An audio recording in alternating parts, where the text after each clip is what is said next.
subscribe, like the video, and, if possible, join Patreon. But if you don't have much money, you can support the channel by watching the novels on euroaudiobooks.com. Remember that you can participate in the polls so that your favorite novel gets published for free. Chapter 1. Goldfinger arrived. Am I hallucinating?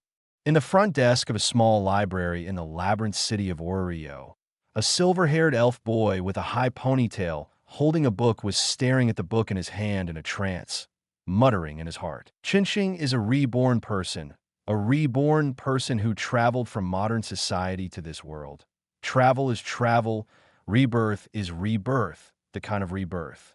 The Reborn World is an anime that Chinching watched in his previous life, called Is It Wrong to Seek Encounters in the Dungeon, abbreviated as Dikuo. It seems that some netizens have also said another abbreviation. Please help Dikuo World. This is a world where humans and gods coexist. There is a huge cave on the earth called the dungeon. The dungeon is a living organism that will give birth to monsters. Monsters will rush out of the dungeon and wreak havoc on the earth. Until 1,000 years ago, the gods came down to the world and built a huge fortress city at the entrance of the underground city, which is now the labyrinth city of Oreo. With the presence of the god Uranus, he released his divine power and suppressed the monsters in the underground city on their respective floors. Only then was the disaster under control, and the place where Morningstar is now is the labyrinth city of Oreo. Morningstar became an elf born in the labyrinth city. However, not long after his birth, Morningstar's parents suffered an unprovoked disaster because of the turmoil in Oreo and were killed by the people of the Dark Faction. Morningstar was raised by a fellow elf. The one who raised Morningstar was an old elf who came to Oreo and settled there hundreds of years ago. He ran an old library, and the books in the library have been updated for hundreds of years. Until 3 years ago, the old elf who raised Morningstar died of old age. Morningstar took over the old library from the old man and became the manager of the library. If it were any other reborn person, they would definitely want to make a career after traveling through time. And when they come to this world, most of them will choose to join a god's family and enter the dungeon for adventure. After all, it is difficult for a traveler who travels from an ordinary world to resist the temptation of becoming an extraordinary being. However, Chinching resisted. It is not that Chinching does not want to become an extraordinary being, but because the old man who adopted Chinching is old. Chinching also had the idea of becoming an adventurer, but Chinching gave up. Generally speaking, the minimum age to become a god's family is 6 years old. From the age of 6, you can grow up in the dungeon with the help of others. However, even if there are others to help, the possibility of dying in the dungeon is terrifyingly high. Chinching waited for 6 years in Oreo, but he could not wait for the golden finger of his rebirth. Without the golden finger, Chinching was not sure whether he could survive smoothly in the dungeon. Therefore, when he was 7 years old, Chinching, who had not waited for his golden finger and could not guarantee that he could survive the adventure with the greatest certainty, decisively gave up his idea. If you have a life but no support, you can repay it by cutting off your finger. If you have a life and support, you can repay it by cutting off your head. If you have no life but support, you have no way to repay it. If you have not been born but support, it will be difficult to repay it in 100 generations. The old man is too old and has only a few years left to live. Chinching is not afraid of death, but at least in the last few years of the old man, he cannot die like this. Chinching took care of the old man until the old man passed away 3 years ago. Over the past few years, Chinching's desire to become an adventurer has gradually subsided as time goes by. Now, at the age of 15, he no longer thinks of becoming an adventurer. Chinching just wants to run this library quietly. Until just now, Chinching's mind sounded a prompt similar to the system in the time travel novels that Chinching had read in his previous life. This made Chinching unable to react for a while, wondering if he was hallucinating. Until, ding, the system has been activated and the drift bottle system is at your service. Ding, the system has been activated successfully. Congratulations to the host for getting a novice gift package. I am really getting the golden finger? Chinching muttered in his heart as he listened to the system prompt sound that sounded again in his mind. After mumbling, Chun-Shing closed the book in his hand, fell silent for a while, and gave himself time to accept this system that was 15 years late. After a long time, Chun-Shing exhaled heavily and calmed down completely. According to the time travel novels he had read in his previous life, Chun-Shing called the system in his heart. System. Host, the system is here. Introduce yourself. Hearing the system's response, Chun-Shing knew that the communication program of his golden finger was no different from those novels he had read, and then he gave orders directly. Ding! This system is a drift bottle system, which can receive all drift bottles from the dimensional world. Various items, bloodlines, props, and even information will appear randomly in the drift bottle. Everything is available. What you can receive depends on the host's luck.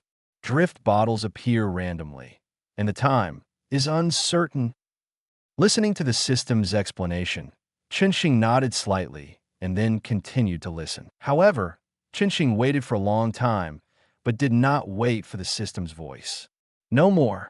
Yes, host. These are the only functions of this system. Chun-Shing. In other words, what kind of good things can be obtained by this golden finger depends entirely on luck. For a moment, Chun-Shing was a little speechless. Take a deep breath, exhale the speechless breath in your heart, and Chun-Shing opened the system space without a teacher. At this time, in the system space, something like a package was emitting a faint golden light. Morningstar knew without guessing that this was the novice gift package issued by the system. System, open the novice gift package. Without any hesitation, Morningstar directly asked the system to open the novice gift package. Ding! The novice gift package has been opened. Congratulations to the host for obtaining the world's favor, the Super Soldier Serum. Chapter 2. Strengthening, World Blessing. Looking at the rewards from the 2 novice gift packs in the system space, Chun-Shing was stunned for a moment and then checked them. There is no need to check the Super Soldier Serum. Chun-Shing knows that it is the serum injected by Captain America in the Marvel world, which can strengthen a person's physique to a level far beyond that of ordinary people. As for how much it will be strengthened, it depends on the person's luck. Chun-Shing heard in his previous life that the Super Soldier Serum can strengthen a person's physique to 10 times that of an ordinary person, but he doesn't know whether it is true or not. However, Chun-Shing knows that the other guy who injected the Super Soldier Serum is not as powerful as Captain America. He was almost crippled by a palm from the Hulk. Looking at the injection in the system backpack, Chun-Shing frowned slightly. This thing, do you want to inject it? Chun-Shing doesn't like injections. After the mind touched the Super Soldier Serum in the system space, some information emerged in Chun-Shing's mind. System, use Super Soldier Serum. After understanding the information in his mind, Chun-Shing muttered in his mind. The next moment, Chun-Shing felt a surge of power in his body. This power flowed through Chun-Shing's body, quickly transforming Chun-Shing's body. Chun-Shing's seemingly fragile body gradually became stronger, but his appearance did not change like Captain America. What he looked like before, he still looked like after the enhancement. Chun-Shing's current appearance can be considered strong, but he is definitely not a big guy. Chun-Shing knew this just now. When his mind touched the Super Soldier Serum just now, Chun-Shing knew that the Super Soldier Serum did not need to be injected, and it could be used directly by silently. And when strengthening, he could also suppress the expansion of his body according to his own wishes. Chun-Shing did not like the shape of a muscular man, so he chose the original body shape. This is also the reason why Chun-Shing would use it directly.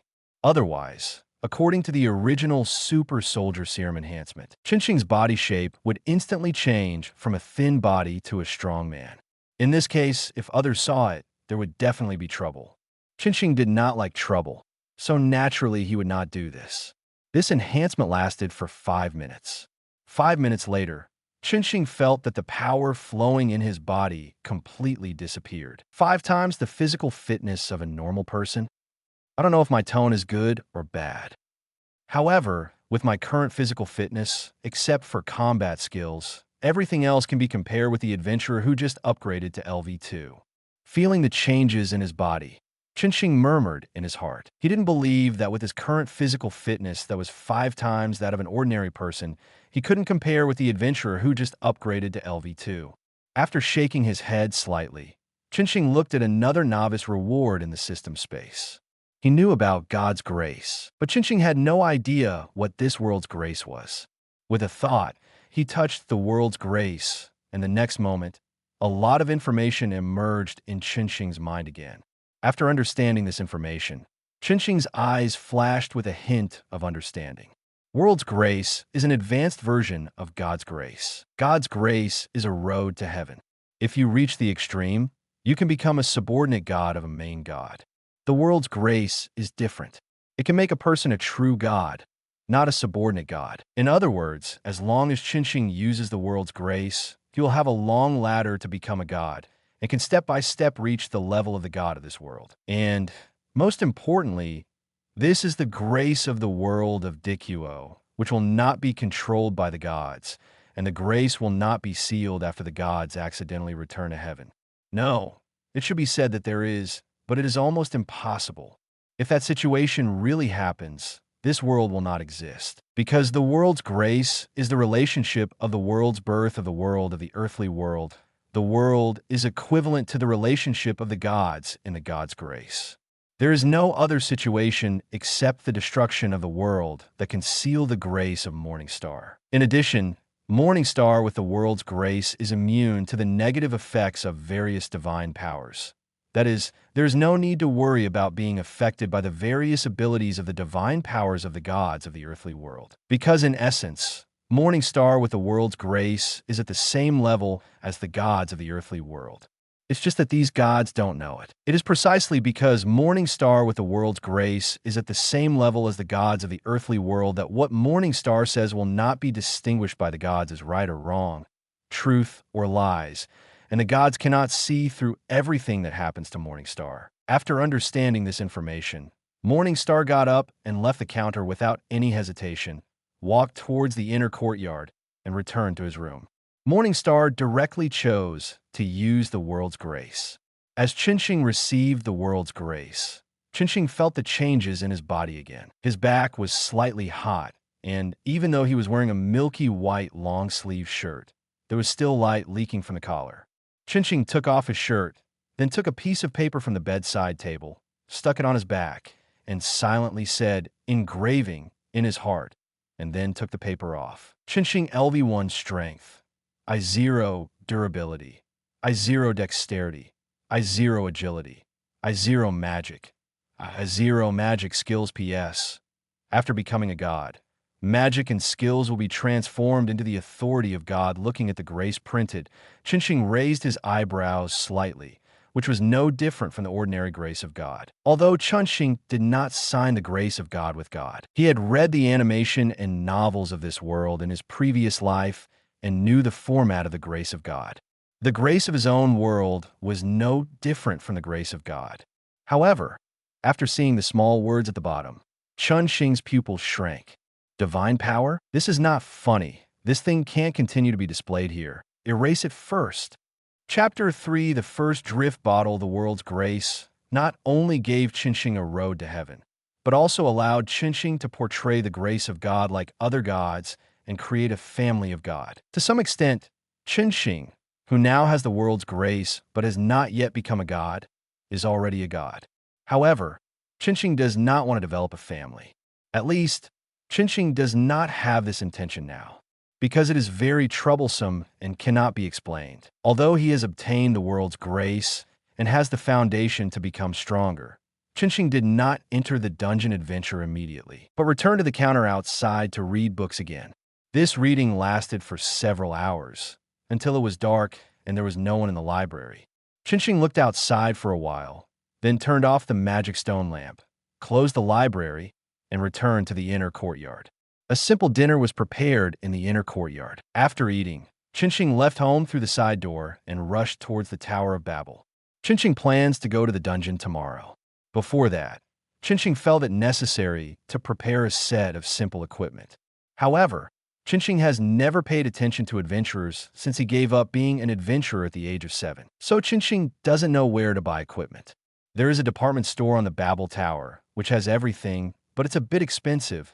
So Chinching plans to go to the Babel Tower to buy a set of equipment and a few bottles of recovery potions. As for the rest, Chinching doesn't know what to prepare. It would be great if there was an adventurer consultant. I can get information about the dungeon from the adventurer consultant, just like Bell, the protagonist of the original book. Bell got a lot of information from his adventurer consultant, Ana, which helped him a lot and helped him overcome difficulties again and again. However, my situation is very troublesome. I don't belong to any family, but I have my own family. I am both a god and an adventurer, so I can't register for the god's family. It would be great if I had a kind of clone magic. I could create a clone to pretend to be a god and then register a god family. I can only hope for the drift bottle system. Walking on the way to Babel Tower, Chinching muttered silently in his heart.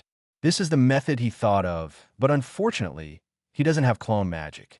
Speaking of which, maybe I can go to the rich hostess to find Lou. She is a second-level adventurer, LV4 peak combat power, very familiar with the dungeon, and gave Belle a lot of advice in the original book. Maybe I can get some information from her. Walking on the way to Babel Tower, Chinching thought silently in his heart. As an elf, Lou should not refuse this request. Of course, even if Lou really refused, Chinching had nothing to say, and the dungeon would still be played. Thinking of this, Chinching turned around and rushed in the direction of the rich hostess tavern. However, after just a few steps, Chinching stopped and turned back to the direction of Babel Tower. Lou is now wanted by the guild.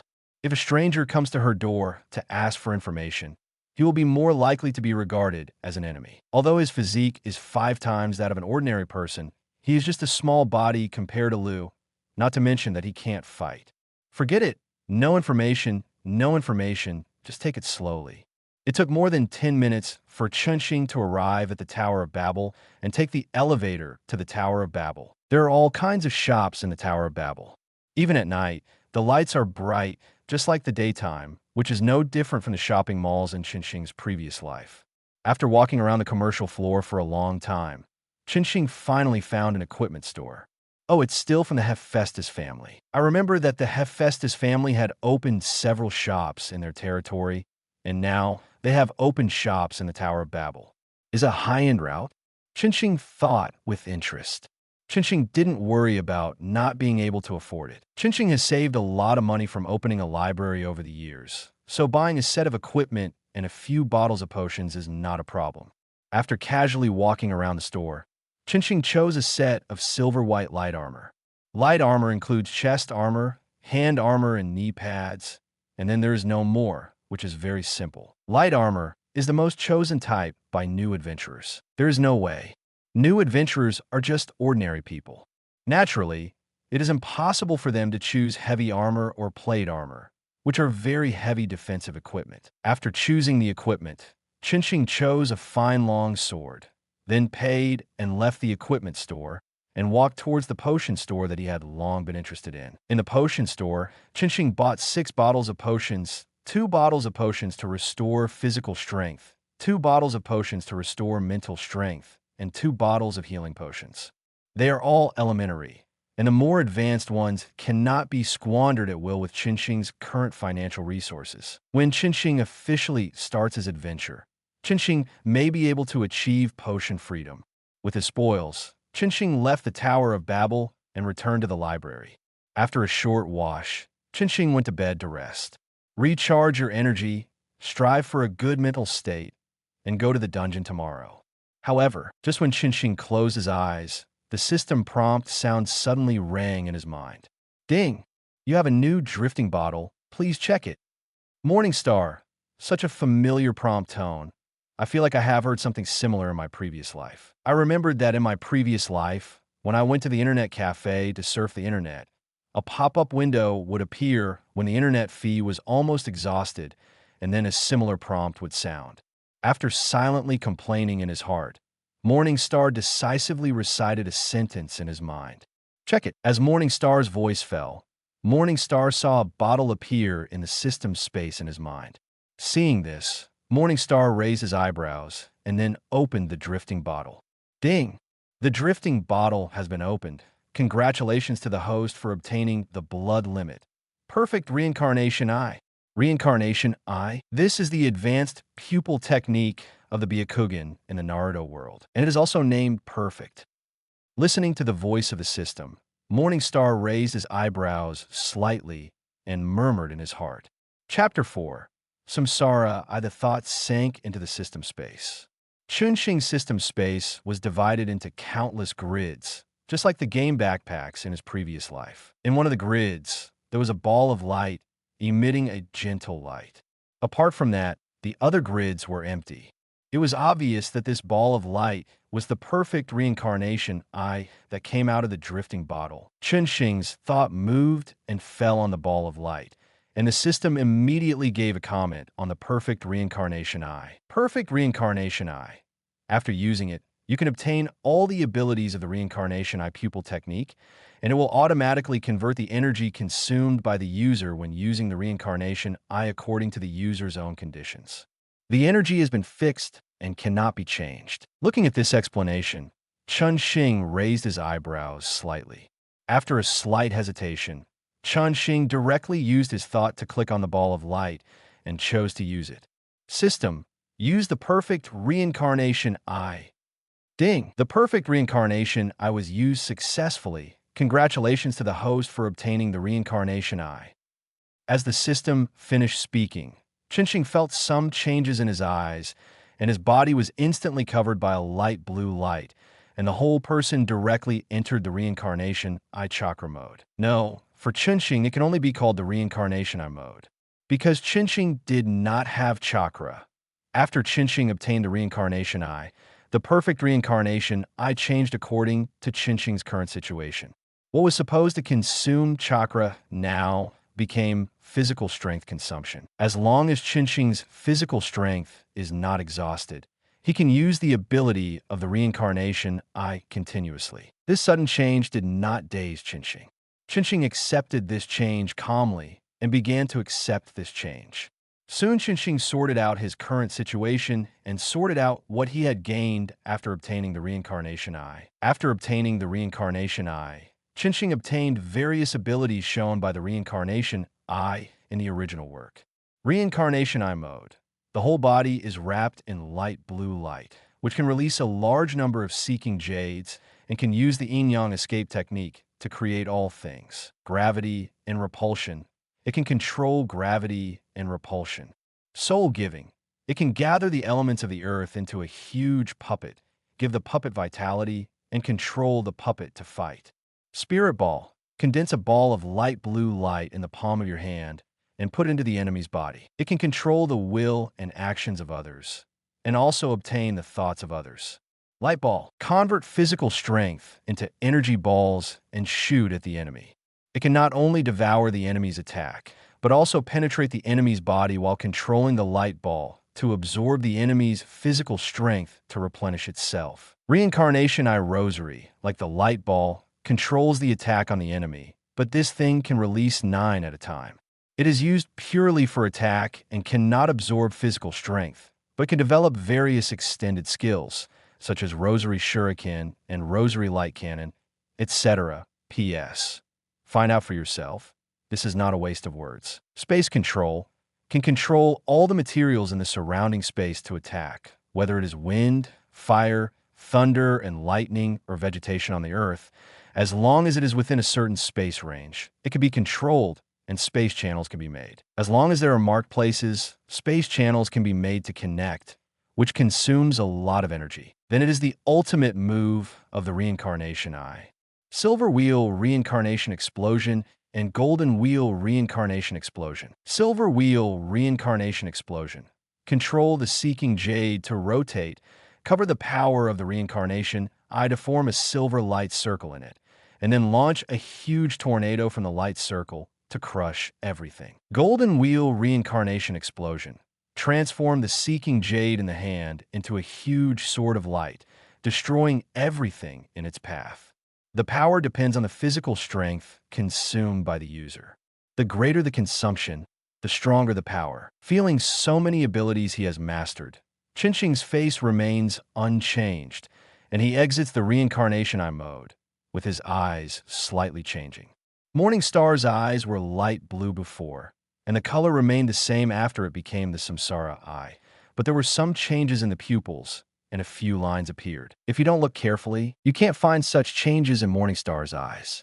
After a moment of hesitation, Morningstar took out a piece of paper from the bedside table, took off his shirt, updated his grace again, and then engraved the grace. Morningstar LV1 Strength, I0 Durability, I0 Dexterity, I0 Agility, I0 Magic, I0 Magic Skills Rinnegan. Rinnegan Mode Silver Wheel Rinnegan Explosion Golden Will Rinnegan Explosion, and Hue has not changed at all, but there is one more skill, the ability of the Rinnegan. Looking at the Hue that had just been carved in his hand, Chinching thought silently, feeling a little emotional. Although it is just a skill, the abilities contained in it are really many, which makes Chinching's strength soar several times at once. Before, Chinching felt that his strength could be comparable to LV2, but now, with the Rinnegan mode turned on, Chinching felt that he could beat all LV2, and if he tried hard, LV3 could blow you up and cut you into pieces. This is because Chinching's current physique is not strong, and powerful moves do not have enough physical support. With Chinching's current physical strength, Silver Wheel Rinnegan Explosion and Golden Wheel Rinnegan Explosion cannot be used. When Chinching's physique improves and his physical strength becomes extremely terrifying, then it will be time for the reincarnation Eye to exert its maximum power. I have just received the grace, and in less than a day, I have such a powerful strength. In this case, the entire world of Dikuo is my own. Shaking his head slightly, Chinching burned the grace paper in his hand, then lay back on the bed again and fell asleep directly. It must be said that Chinching's sleep quality is very good. If those insomniacs in the previous life knew about it, they would definitely be envious and jealous. After all, Chinching's sleep quality is to fall asleep in seconds. As long as Chinching wants, he can fall asleep in 3 seconds after lying down. This can be regarded as Chinching's special talent. Chinching slept without dreams all night and slept until early the next morning. After waking up, Chinching simply washed up, put on the light armor he bought yesterday, took the potion, and then left home directly from the back door and walked towards the Tower of Babel. On the way, Chinching solved his breakfast problem at a roadside stall. It was already 8:30 in the morning when Chinching arrived at the Tower of Babel. Standing at the Tower of Babel Square, Chinching looked up at the towering Tower of Babel, stared at it quietly for a moment, then walked into the Tower of Babel and walked towards the entrance of the dungeon. Entering the entrance of the dungeon, Chinching followed other adventurers to walk the circular staircase built by the ancestors of Oreo and successfully arrived at the dungeon. The dungeon was dim. If it weren't for the crystals emitting faint light on both sides of the passage, the entire dungeon would be a dark abyss without a trace of light. After all, it is underground, and it is normal to have no light. Of course, the dungeon is a dungeon, not a man-made cellar, so it cannot be explained by normal circumstances. Looking at the dim passage ahead, Chinching walked forward without any hesitation, and soon a huge space on the first floor of the dungeon entered the passage. Although Chinching is very strong now, he still felt a little nervous after entering the passage. He put his hand on the long sword at his waist and was alert and ready to fight at any time. Fortunately, Chinching's alertness was the right choice. Soon the dungeon gave Chinching a welcome ceremony for new adventurers. 6 or 7 small goblins appeared in front of Chinching. "You really think highly of me?" Seeing that there were so many monsters in his first wave, Chinching's mouth twitched slightly, and then he drew the long sword at his waist and walked towards the small goblins that surrounded him. Sigh.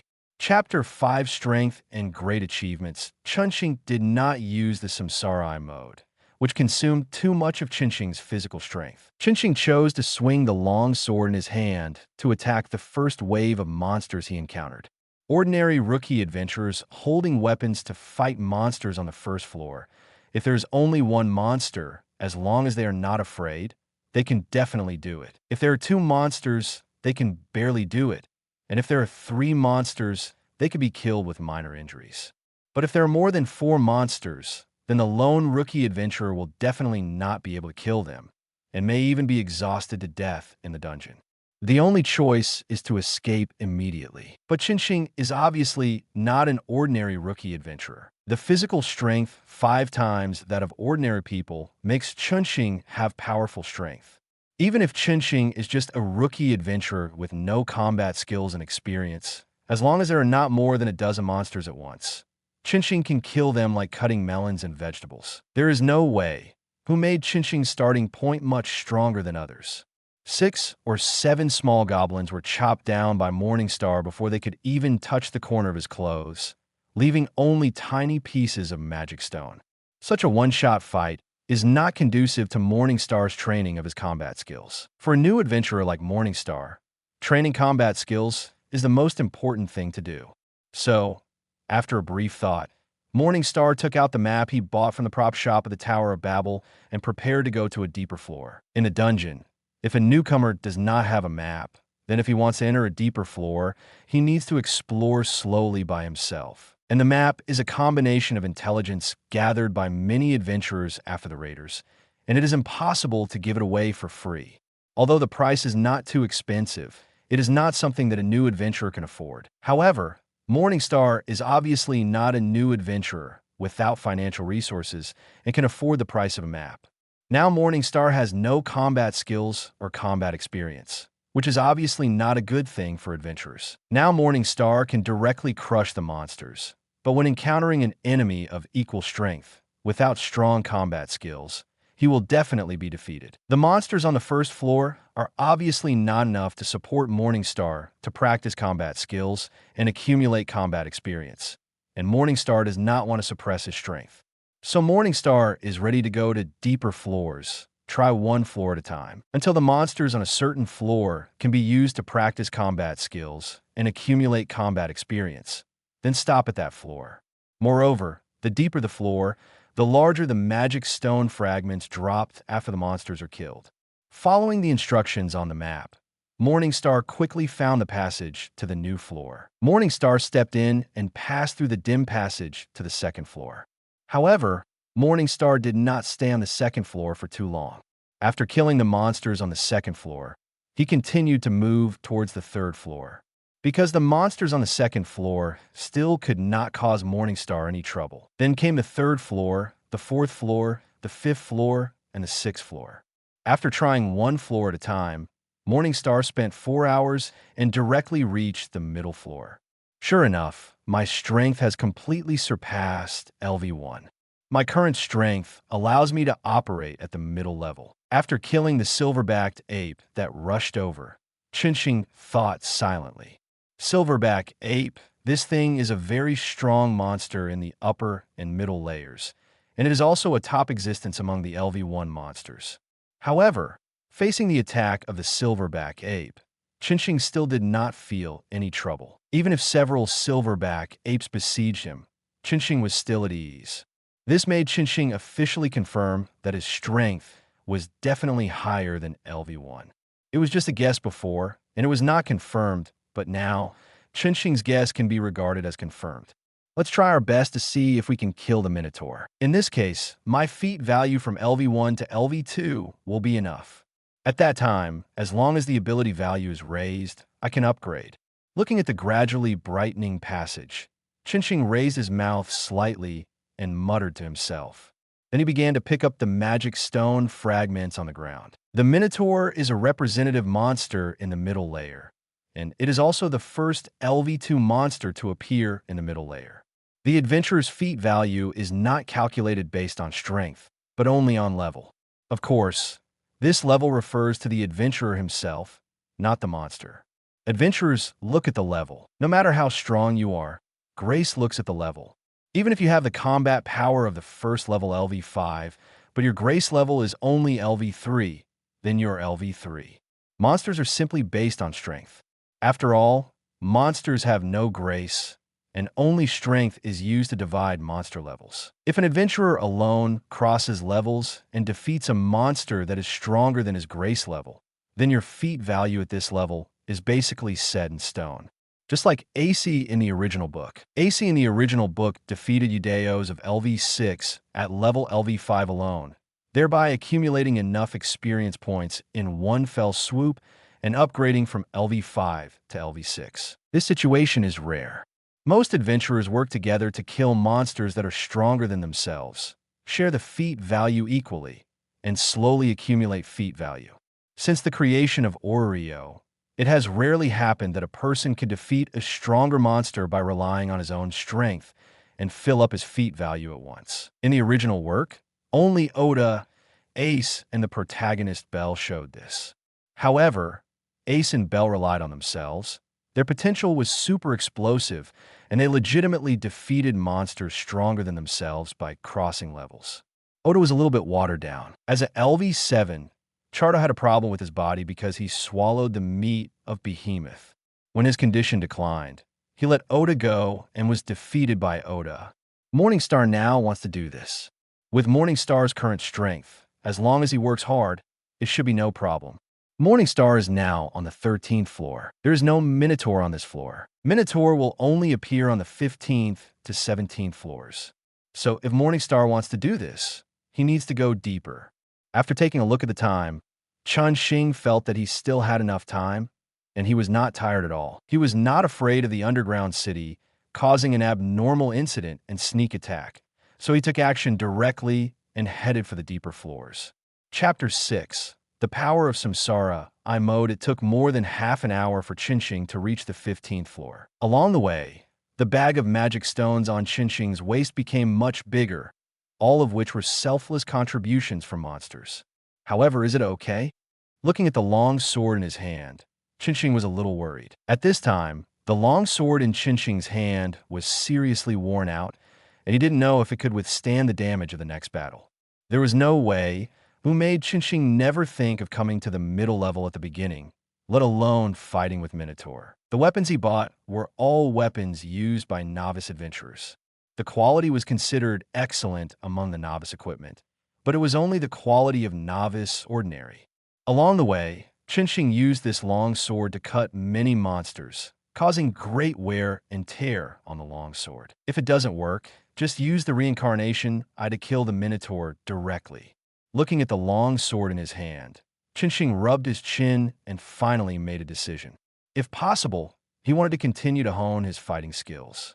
But in this situation, it seems that some conditions do not allow it. If the sword in my hand can't hold up when fighting with the Minotaur, I will directly activate the Samsara mode and kill the Minotaur in seconds. I'll buy a third-level weapon when I go back. Qinxing said to himself and took a step forward. Should we say that the 15th floor is worthy of the Minotaur's territory? Not long after Qinxing left, the dungeon couldn't wait to give birth to Minotaur, and 3 of them appeared at once. The Minotaur is very large, more than 2 meters tall, and has a strong physique. Each of them holds a stone axe in his hand, with red eyes and a thick nose. As soon as they appeared, the 3 Minotaur stared at Qinxing, and then took a step to rush towards Qinxing, full of oppression. If it were an ordinary LV1 adventurer, facing this aggressive 3-headed Minotaur, he would have been scared to death. But Morningstar is not an ordinary adventurer. Facing the 3 fierce Minotaurs, Morningstar's eyes condensed slightly, his body sank slightly, and then he rushed forward in 1 step.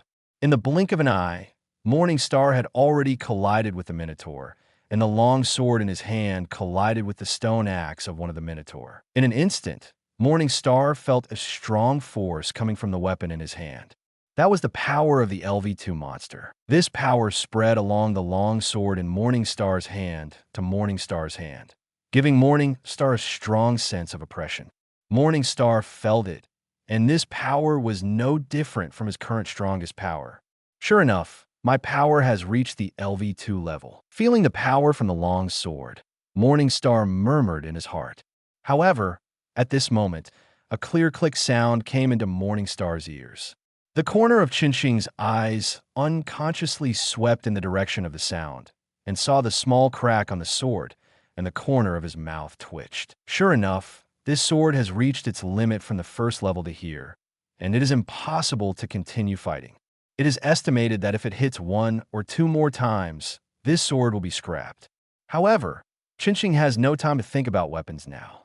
With a flash of his figure, Qinxing quickly retreated with the power of the Minotaur. At the moment when Qinxing retreated, 2 giant axes fell at the same time, where Qinxing had just stood. The two minotaurs raised their heads with red eyes and looked in the direction of Chinching, breathing heavily from their nostrils. Ayo, ayo! The minotaur roared to the sky, and the loud roar echoed in the spacious corridor. Then, Morningstar felt the violent vibration from the ground. The three minotaur strode forward and roared at a speed that was completely inconsistent with their size. Looking at the minotaur rushing over, Morningstar slowly put the long sword in his hand back to his waist. What a pity! I was thinking of fighting you head-on. The long sword returned to the sheath. Morningstar lowered his head and murmured in a low voice. The next second, the light blue light covered Morningstar's whole body. Buzz, accompanied by a buzzing sound. The reincarnation eye mode was turned on. 9 seeking jades covered with light blue light flew out from the light on Morningstar's body. Chinching waved his hand, and 3 of the Tao seeking jades turned into a stream of light and flew towards the 3-headed minotaur. The speed was so fast that even if the minotaur was an LV2 monster, it could not react at all. In just a moment, the 3 Tao-seeking jades directly penetrated the minotaur's body. The minotaur in the charge did not find that its body was penetrated at all, and the inertia of its body still prompted them to continue running forward. It was not until it ran several meters away that the body of the 3-headed minotaur seemed to react to the fact that it was dead. The body slowly turned into ashes while running and disappeared in this world. Only 3 magic stones fell on the ground, making a crisp collision sound. The power of the Tao-seeking jade is so terrifying. Well, the 3-headed minotaur, the great deeds should be enough. Go back. Looking at the 3 magic stones on the ground, Chunxing muttered to himself and then exited the samsara eye mode. Stepping forward, Chunxing picked up the 3 magic stones, then turned around and walked back the way he came and embarked on the return journey without looking back. However, after walking a few steps, Chinching paused. If I remember correctly, the Tao-seeking jade seems to be able to be used as a weapon. Forget it, they have all been killed, so let it be. After a long silence, Chinching sighed slightly, continued to move forward, and rushed to the ground. The first time he went down to the dungeon, he ran directly to the middle level and killed the 3 minotaur. Chinching's actions can be said to be unprecedented and unparalleled. Thinking of the world, cough cough, I digressed. It can be said that it is an unprecedented thing. If other people knew about it, it would definitely cause a huge sensation. It's a pity that no one knows. Chapter 7, The Only Friend. It was already evening when Chinching returned to the ground. Chinching went to the Tower of Babel and went to the exchange in the Tower of Babel to exchange magic stones for Wallace. There are 2 magic stone exchange platforms in Oreo. One is the guild, and the other is the exchange in the Tower of Babel. If you go to the guild to exchange, the amount of exchange will be recorded, and if you exchange frequently and in large quantities, the staff of the guild will talk to you and ask about your family. After all, the gods' families need to pay taxes according to the level and harvest of the family to survive in Oreo. If you go to the exchange in the Tower of Babel, the guild will not know the harvest of the family. This is also what many families who hide the level of their family and the level of their family members will do. However, the exchange rate of exchanging magic stones in the exchange in the Tower of Babel is naturally not comparable to that of the guild, and the exchange will charge a handling fee for the exchange. It can be said that each has its own advantages. If you exchange in the guild will notice your harvest, which will be recorded, and you will need to pay taxes every month. If you exchange it at the exchange, the guild will not know your turnover, and naturally, the tax you need to pay will be greatly reduced. The guild cannot control the exchange. However, most families will not go to the exchange to exchange. Only those families who want to hide the level of family members and those families who like to do things secretly will do so. For example, the Hermes family. There are also those dark factions that hide their identities. Morningstar's current situation is quite special. Naturally, it is impossible to exchange it at the guild, so it can only come to the exchange to let the exchange make money. It must be said that the gains from exchanging magic stones for Wallace are really rich. Morningstar only went down the dungeon once and got a magic stone of Wallace worth more than 100,000. 100,000 Wallace is almost catching up with half of Morningstar's accumulation over the years. The Wallace that Morningstar has saved over the years is only more than 200,000. The next dungeon can be compared with half of Morningstar's accumulation over the years. No wonder so many people are involved in the dungeon strategy. Fortune is sought in danger. Of course, this is only Morningstar. For other new adventurers, it would be good to have a few thousand Wallace in the next dungeon. After exchanging Wallace, Morningstar walked towards the store where he bought the equipment before. The longsword bought here last night has been scrapped, and he needs to buy a new weapon next. Morningstar is going to buy a third-level weapon, otherwise he will not be able to cope with the next adventure strategy. Morningstar's strength is LV2, and the upper-level monsters can no longer meet Morningstar's growth. Next, Morningstar's adventure will focus on the middle level. If he continues to use the weapons of the level he bought last night, no matter how many weapons he bought, it will not be enough for Morningstar. Although Morningstar can use the Seeking Dao Jade as a weapon, that thing consumes too much physical strength. Although he killed the three-headed Minotaur in one go before, that blow consumed a lot of Morningstar's physical strength. Unless it is absolutely necessary, Morningstar does not want to use the Seeking Dao Jade as a weapon to fight. Try to save as much energy as possible in the dungeon. After all, the dungeon is a big deal, and it will give you a blow when others are in trouble. Just like the Hestia family in the original book who were given monsters by the Jinyu Lei family. Morningstar doesn't want to put himself in danger. Although the light ball in the Samsara I mode can absorb the enemy's physical strength, it is not enough to make ends meet. And Morningstar can't use this carbug. Aurario's weapons have 4 levels, namely ordinary weapons, third-level weapons, second-level weapons, and first-level weapons. Most of the prices of ordinary weapons are within 100,000, while the prices of third-level weapons are around 100,000 to 1 million. The second level is tens of millions with a wide range. And the first-level weapons are as high as hundreds of millions with different upper limits. Like the Sword of Despair of the Sword Princess Ace of the Loki family and the Great Spirit of the Nine-Demon Princess Lavilia, they are high-level weapons with more than hundreds of millions of Wallace. The Sword of Despair of Sword Princess AIC has no specific value, but as AIC's special weapon, its price is definitely more than hundreds of millions. And the magic staff of the Great Elf in the hands of the Nine-Demon Princess Lavilia is as high as hundreds of millions. Morningstar does not need a third-level extreme weapon, just a third-level weapon with a price of about 100,000. Just make sure that it will not break when dealing with middle-level monsters because it cannot withstand the power of middle-level monsters. The matter of choosing a weapon is not complicated. Morningstar quickly chose a weapon that is both exquisite and practical. After paying the money, he left the weapon shop in the Tower of Babel. As for potions, Morningstar did not use potions in the dungeon today, so there is no need to replenish them. After leaving the Tower of Babel, Morningstar quickly returned to the library. However, after returning to the library, Morningstar saw a figure. "Morningstar, where did you go today? I can't find you here." The big-breasted Lolita, who was wearing a white one-piece backless dress with a blue ribbon tied in front of her body, which set off her tall figure and had twin ponytails on her head, ran towards Morningstar as soon as she saw Morningstar and said with concern, "That's right. The one who appeared in front of Morningstar was none other than the heroine in the world of Dikuo, the goddess of the hearth, Hestia. This guy came to the lower world a few months ago and began to appear in Morningstar's library a month ago, and then he frequently came to the library to read books. After a month, Morningstar also got familiar with Hestia. Because of his rebirth, Morningstar was incompatible with this world, and the old man spent many years to make Morningstar feel a sense of belonging to this world. However, even so, Morningstar's personality is still a bit withdrawn, and he doesn't like to talk to people. He has almost no friends in Oreo, and Hestia is the only one. I went out for something, so I didn't open the library." Morningstar smiled and explained, "I'm glad you're all right. I've never seen you close the library before. I thought something had happened.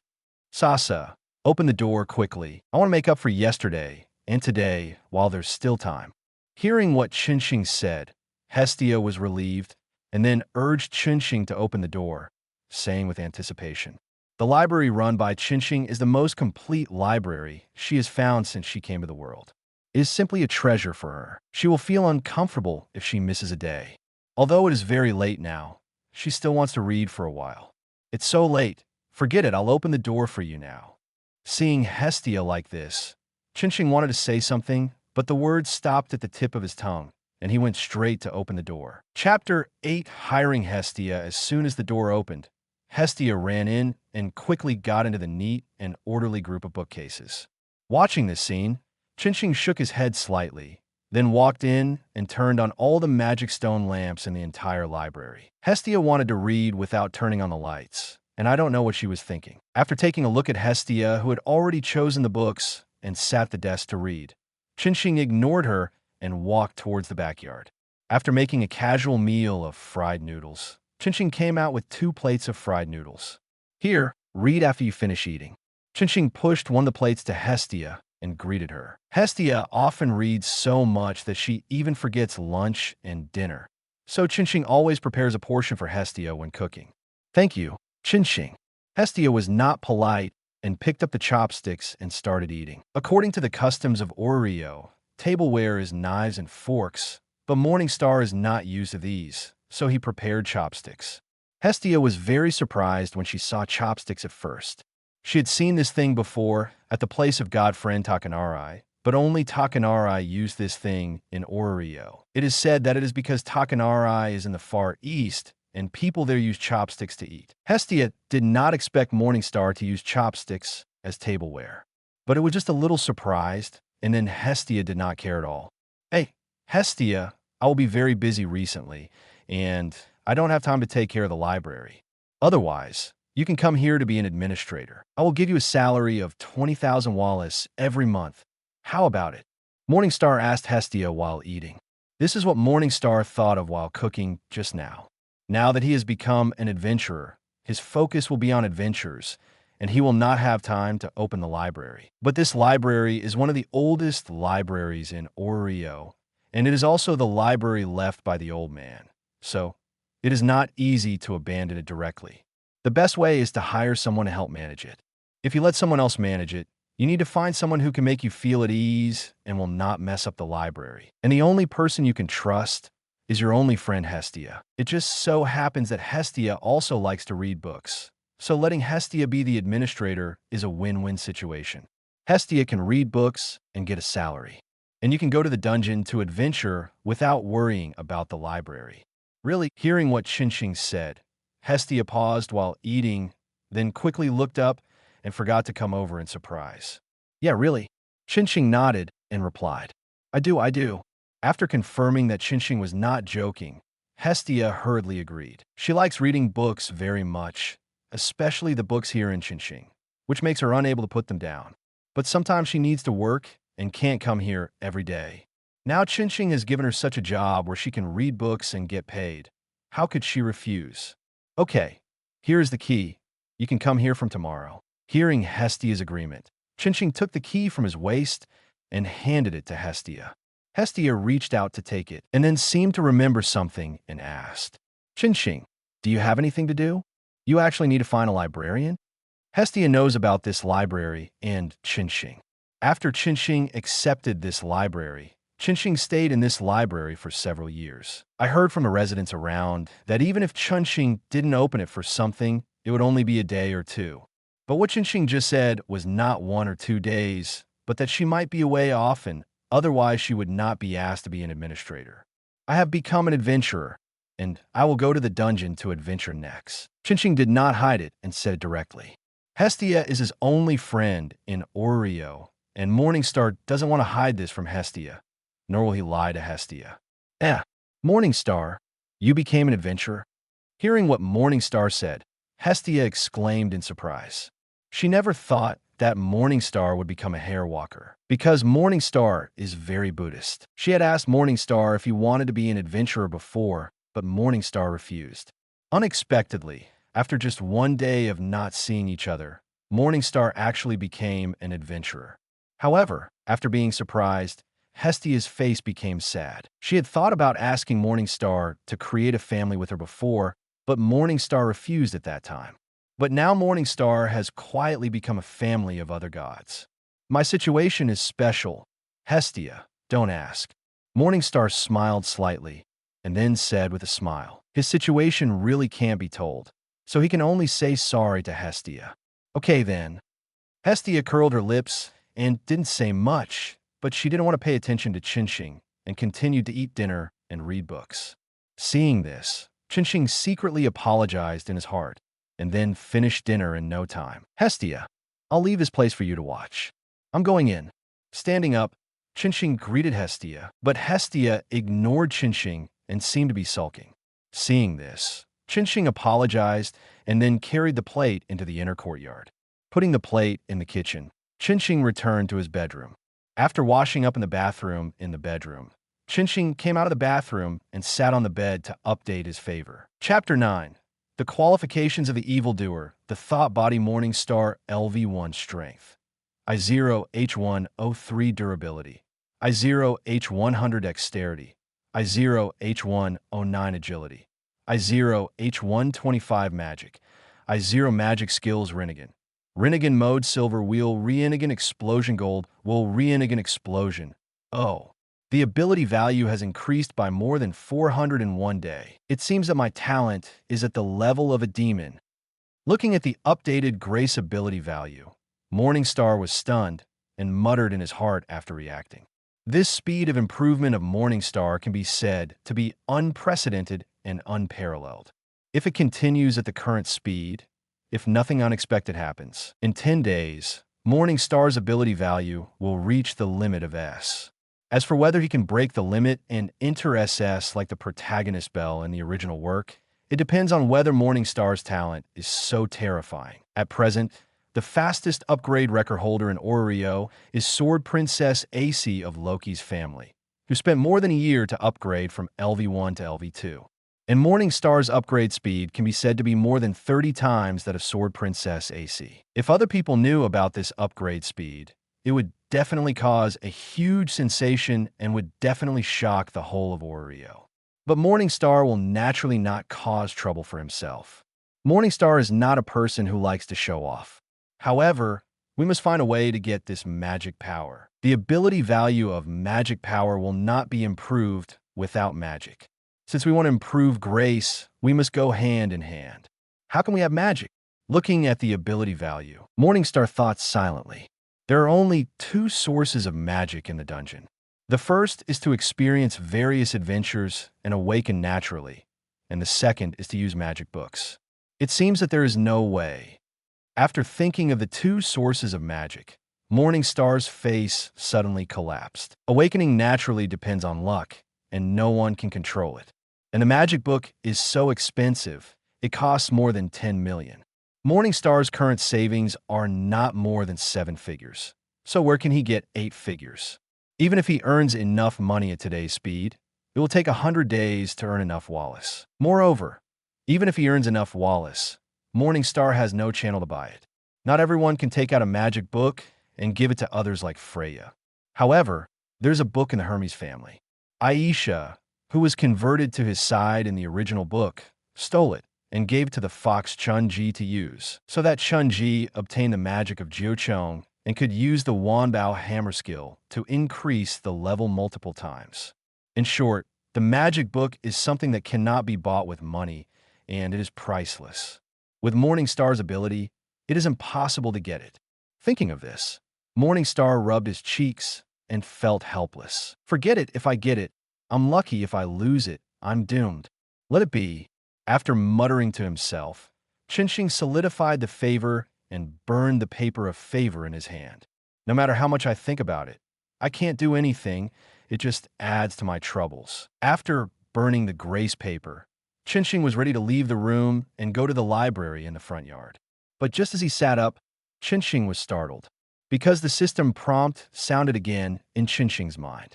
This means that Chinching may get another good thing. Ding! You have a new drift bottle. Please check it. Check it. Open the drift bottle. After receiving the new drift bottle, Chinching opened the drift bottle without hesitation. Ding! The drift bottle has been opened. Congratulations to the host for obtaining the fairy tale Magic Thought Body. Thought Body. It can separate a clone that the host controls independently and transfer its own strength to the thought body for combat. Looking at the drift bottle harvest this time, Qinsheng was slightly stunned, and then the corners of his mouth slightly raised an arc. Fairy tale, magic thought body. Morningstar is naturally very familiar with this magic. It is a magic that can separate a real clone, but it has no independent will and is controlled by the main body. In the fairy tale world, Jalal is the one who uses the magic of thought body the most obviously. This guy used the magic of thought body to separate the thought body Zekrian and became one of the 10 holy magicians. P.S. If the thought body has no combat power, it is impossible to become the 10 holy magicians. It is set to transfer all strength to the thought body. This magic is a timely help for Morningstar now. With magic, Morningstar's magic power can be improved. Although Fairy Tale's magic is somewhat different from the magic of the Earth world, as long as it is magic, it is recorded in the world's grace, and your magic power can be improved.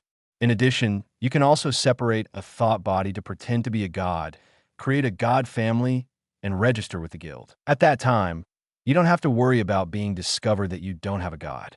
As for the name of the pretended god, Qinsheng thought of it as soon as he got the magic of the mind body. His name is Qinsheng, and the name of the main god of the family he founded is Lucifer. Qinsheng, who has read almost all the libraries, knows very well that there is no biblical pantheon in this world, and he doesn't have to worry about being exposed when using this god. Of course, the reason for doing this is that the gods in this world don't know how many gods there are, and no one dares to be sure whether the god who suddenly appeared has been sleeping in the past or hiding somewhere as a squatter. Yes, it's you, the squatting stove goddess. So suddenly adding a god will not make people feel that there is anything wrong. Even when Qinsheng wants to do something that he doesn't want others to know his identity, stealing, he can also use the magic of the mind body. Solving 2 problems at once, Qinsheng is in a good mood. Quickly accept the harvest this time and fully master the magic of the mind body. Then, Qinsheng moved his mind and directly used the magic of the mind body. A figure walked out of Qinsheng's body, gradually took shape, and finally turned into Qinsheng's appearance. Looking at the thought body in front of him that was exactly the same as his own, Qinsheng thought for a moment, and then his mind moved and changed the appearance of the thought body. In an instant, the appearance of the thought body was turned upside down, and it had nothing to do with Qinsheng at all. Looking at his masterpiece, Qinsheng nodded with satisfaction. Immediately, Qinsheng took back the thought body and walked out of the room. On the way to the front yard, Qinsheng, who was passing by the kitchen, heard the sound in the kitchen. Following the sound and walking in, Qinsheng found that Hestia was wearing a scarf and washing the kitchen utensils and dishes that Qinsheng had used when cooking just now. This was the tacit understanding between Qinsheng and Hestia. Hestia ate at Qinsheng's place, and every time after eating, Hestia would take the initiative to clean up the dishes. Hestia. Looking at Hestia, who was washing the dishes, Qinsheng shouted, "What?" Hestia turned around and looked at Qinsheng in confusion. "You are now the library administrator. Pick any room in the inner courtyard." Qinsheng smiled and said what he wanted to say. Hearing Qinsheng's words, Hestia was slightly stunned, and then her eyes sparkled. Really? Chapter 10 Aegina that night. Hestia lived directly in Morningstar's house. At this time, Hestia had been driven out by Hephaestus. Otherwise, she would not have gone to work odd jobs. Hephaestus gave Hestia an underground church as a temporary residence, and then ignored Hestia. Although the underground church can shelter from the wind and rain, it can't be compared with Morningstar's house after all. So after hearing Morningstar say that she can choose a room in the inner courtyard as her bedroom, Hestia quickly cleaned up the dishes and then ran to choose a room in a hurry. Finally, she chose a room with a better location.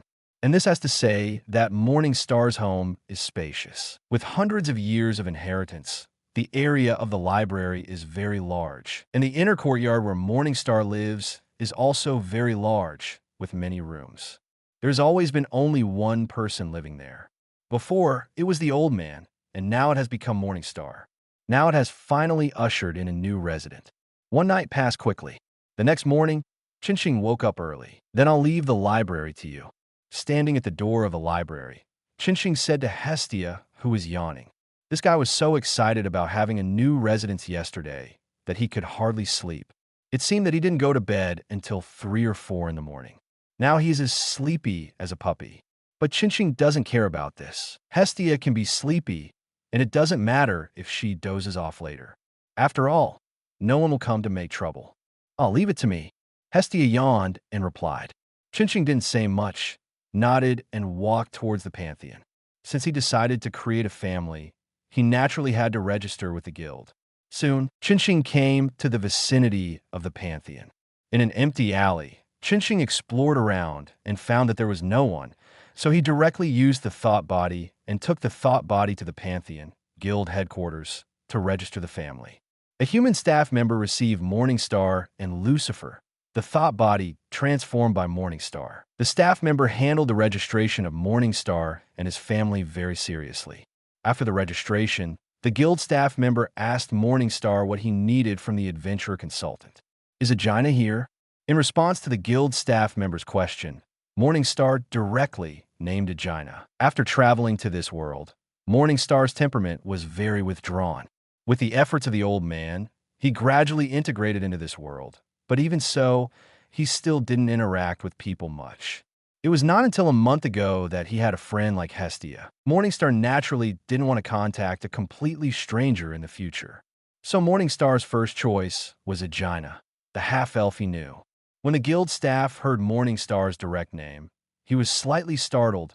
Obviously, he didn't expect things to develop like this. Okay, I'll go find Aegina now and ask her what she wants. After coming to his senses, the guild staff nodded to Morningstar and then left the small cubicle for the conversation. After watching the guild staff leave, Morningstar controlled the thought body to pretend to talk for a few words, and then let the thought body leave. On the other hand, the guild staff who registered Morningstar left the small cubicle and set out to look for Aegina in the guild. After a few minutes of searching, the guild staff found Aegina and told Aegina about Morningstar.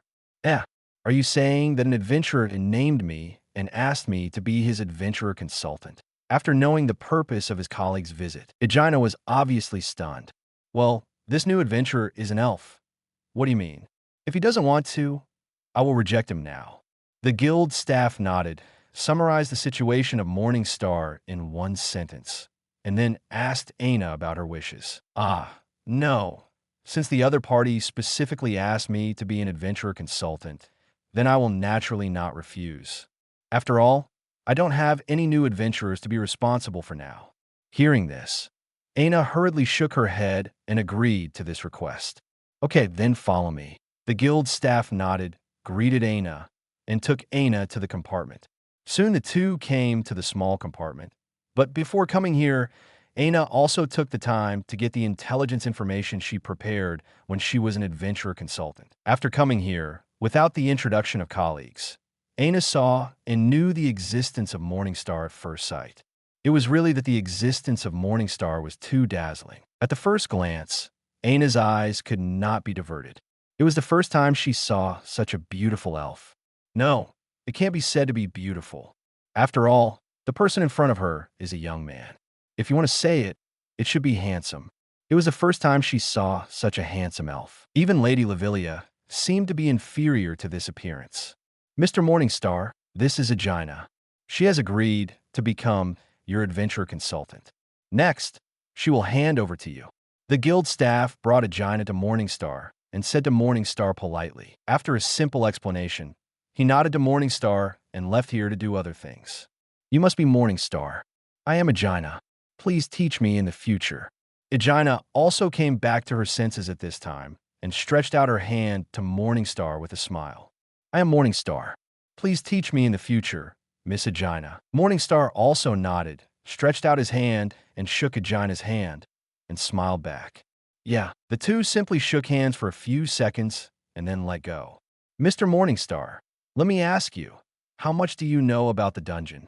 After a brief introduction, Aina went straight into work mode, her expression serious. As for the question that Morningstar specifically asked her to be an adventurer consultant, Aina did not ask. I don't know anything at all.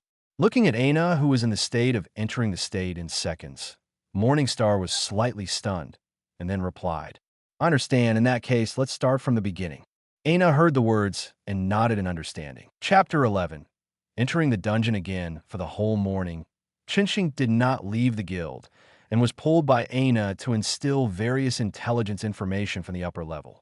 Although this information was of no use to Chinching, Chinching still wrote it down one by one. What if it can be used in the future? Seeing Chinching listening so seriously, Aina was very satisfied and taught more attentively. Teachers like students who listen carefully. Although Aina is not a teacher, the situation in front of her can be regarded as a teacher.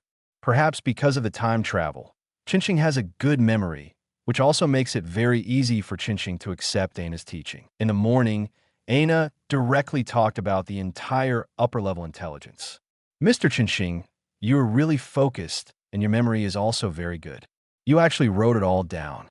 However, this is roughly the upper-level intelligence. As for some details, if Mr. Chinching wants to know, you can continue to come to me in the future. Facing Chinching, Aina said with a faint smile on her face. Chinching is the one that she has taken care of the least among the many new adventures she has led. In the past, she spent many days and was not necessarily able to put all the intelligence from the upper level into the heads of new adventurers. Only Chinching mastered all the intelligence information she prepared in just one morning. This situation made her feel happy and fulfilled. Well, thank you, Miss Aina. Chinching nodded and thanked her. You're welcome. I hope it helps you. Aina smiled and replied, and then asked Chinching, by the way, Mr. Chinching should enter the dungeon in the afternoon. Well, I will enter the dungeon in the afternoon. Chinching nodded slightly. Mr. Chinching looks very stable, so I won't say much. However, I hope Mr. Chinching can remember what I said. Aina nodded, then looked at Chinching with a serious expression and said in a serious tone. Hearing this, Chinching was slightly surprised, as if he had thought of something, and nodded to Aina, indicating that Aina could speak. Adventurers must never take risks. This famous saying from the world of Dikuo finally reached Chinching's ears at this moment, giving Chinching a special feeling. In response, Chinching just smiled and replied, I know. I always feel that Mr. Chinching will not listen to my advice. Looking at Chinching's back as he walked towards the Tower of Babel, Aina's expression was a little subtle. This was a feeling that inexplicably emerged in her heart. In fact, Aina's worry was indeed correct. Chinching really didn't think of listening to Aina's advice. Well, it's not that he didn't listen. Mainly, in Aina's mouth, Chinching was a new adventurer, so it was best to only move between the first and fifth floors, which were the safest floors for new adventurers. In fact, Aina even thought that new adventurers should move in the first 3 floors. And Chinching was going to the middle floor next. For Chinching, the middle floor was where he should fight. Staying in the upper level, Morningstar did not improve his favor at all. After all, grace is something that requires hard training to improve. Compared with hard training, fierce battles have better effects. The upper-level monsters are basically killed by one sword in the hands of Morningstar, and there is no way that Morningstar can get into a fierce battle. If you want a fierce battle, you can only find monsters with the same strength as Morningstar, that is LV2 monsters. So Morningstar's goal is the middle level. This was set at the beginning. After leaving the Pantheon, Morningstar quickly came to the Tower of Babel and entered the dungeon along the spiral staircase. As soon as he entered the dungeon, Morningstar directly entered the reincarnation I mode, manipulated gravity to make himself fly up, shuttled through the passage at the fastest speed, and rushed to the deeper floors. If Morningstar uses his feet to travel, he can come back directly after reaching the middle level without fighting. And using the reincarnation I mode, manipulating gravity to make himself fly quickly can save a lot of time. Using only gravity in the Samsara I mode will not consume too much of Chinching's physical strength. Gravity and repulsion are only the basic abilities of the Samsara I mode. As long as it is not a high-intensity control, such as using gravity to control the earth to fight. If it is just flying, the physical strength consumed is very small. Other things, such as the seeking of the way jade, consume more physical strength.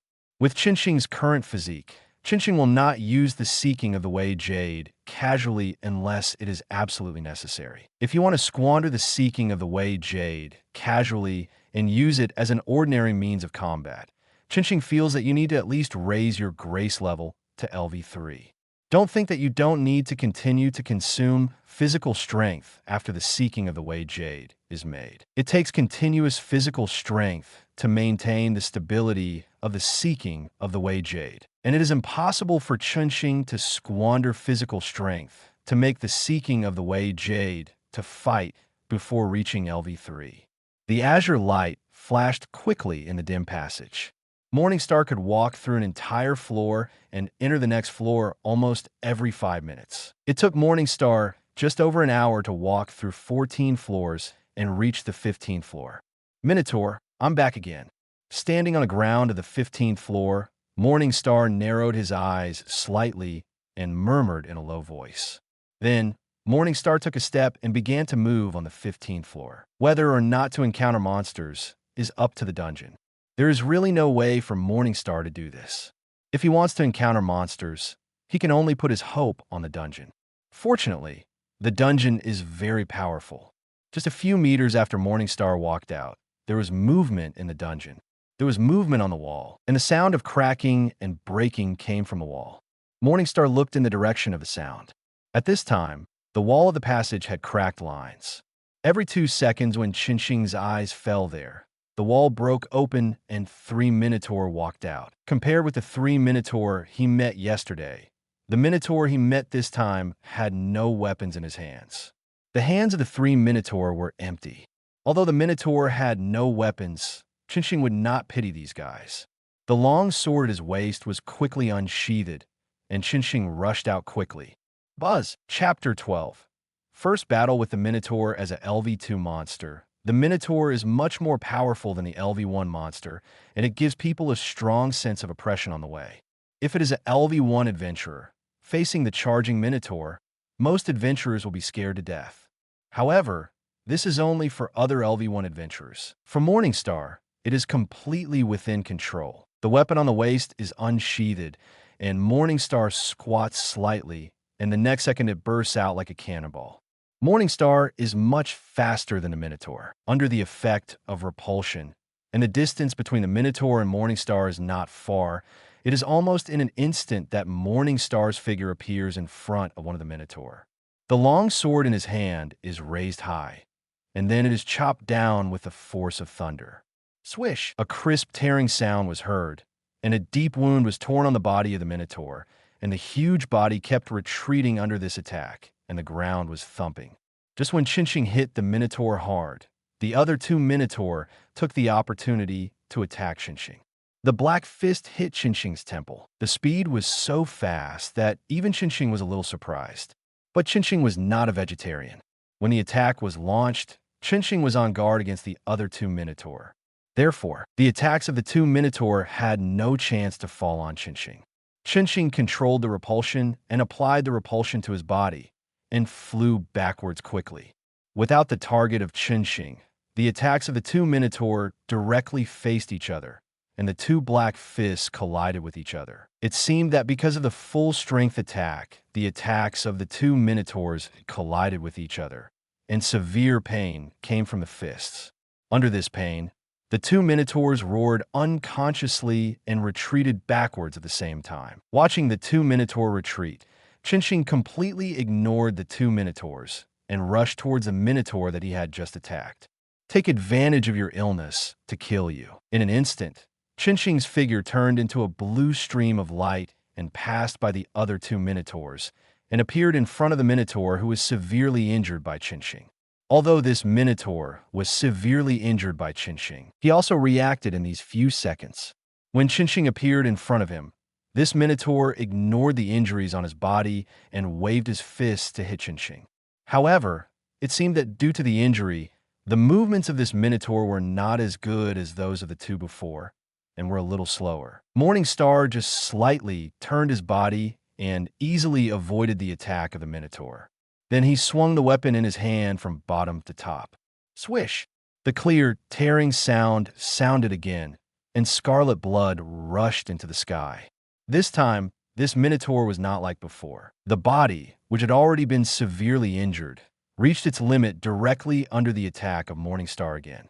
It cracked inch by inch, spreading from the center of the body to the surroundings, turning into ashes, leaving only a magic stone the size of a baby's fist falling from the air, landing on the ground with a crisp collision sound. Morningstar easily killed a Minotaur with just 2 moves. Although it seemed that there was no fierce battle, it was the result of Morningstar's full-strength attack. After killing this Minotaur, Morningstar did not stop at all, because the attacks of the 2 Minotaurs behind him had already bombarded. The body turned quickly, and the long sword in his hand quickly chopped out, blocking the attacks of the 2 Minotaurs. 2 shrill voices rang out, and the sound of bangs came for the ground again.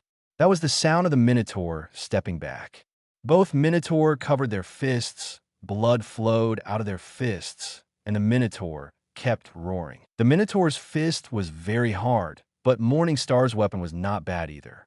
It was a 3rd-level weapon, very sharp, at least enough to deal with monsters of the Minotaur's level, and could definitely tear the flesh of the Minotaur.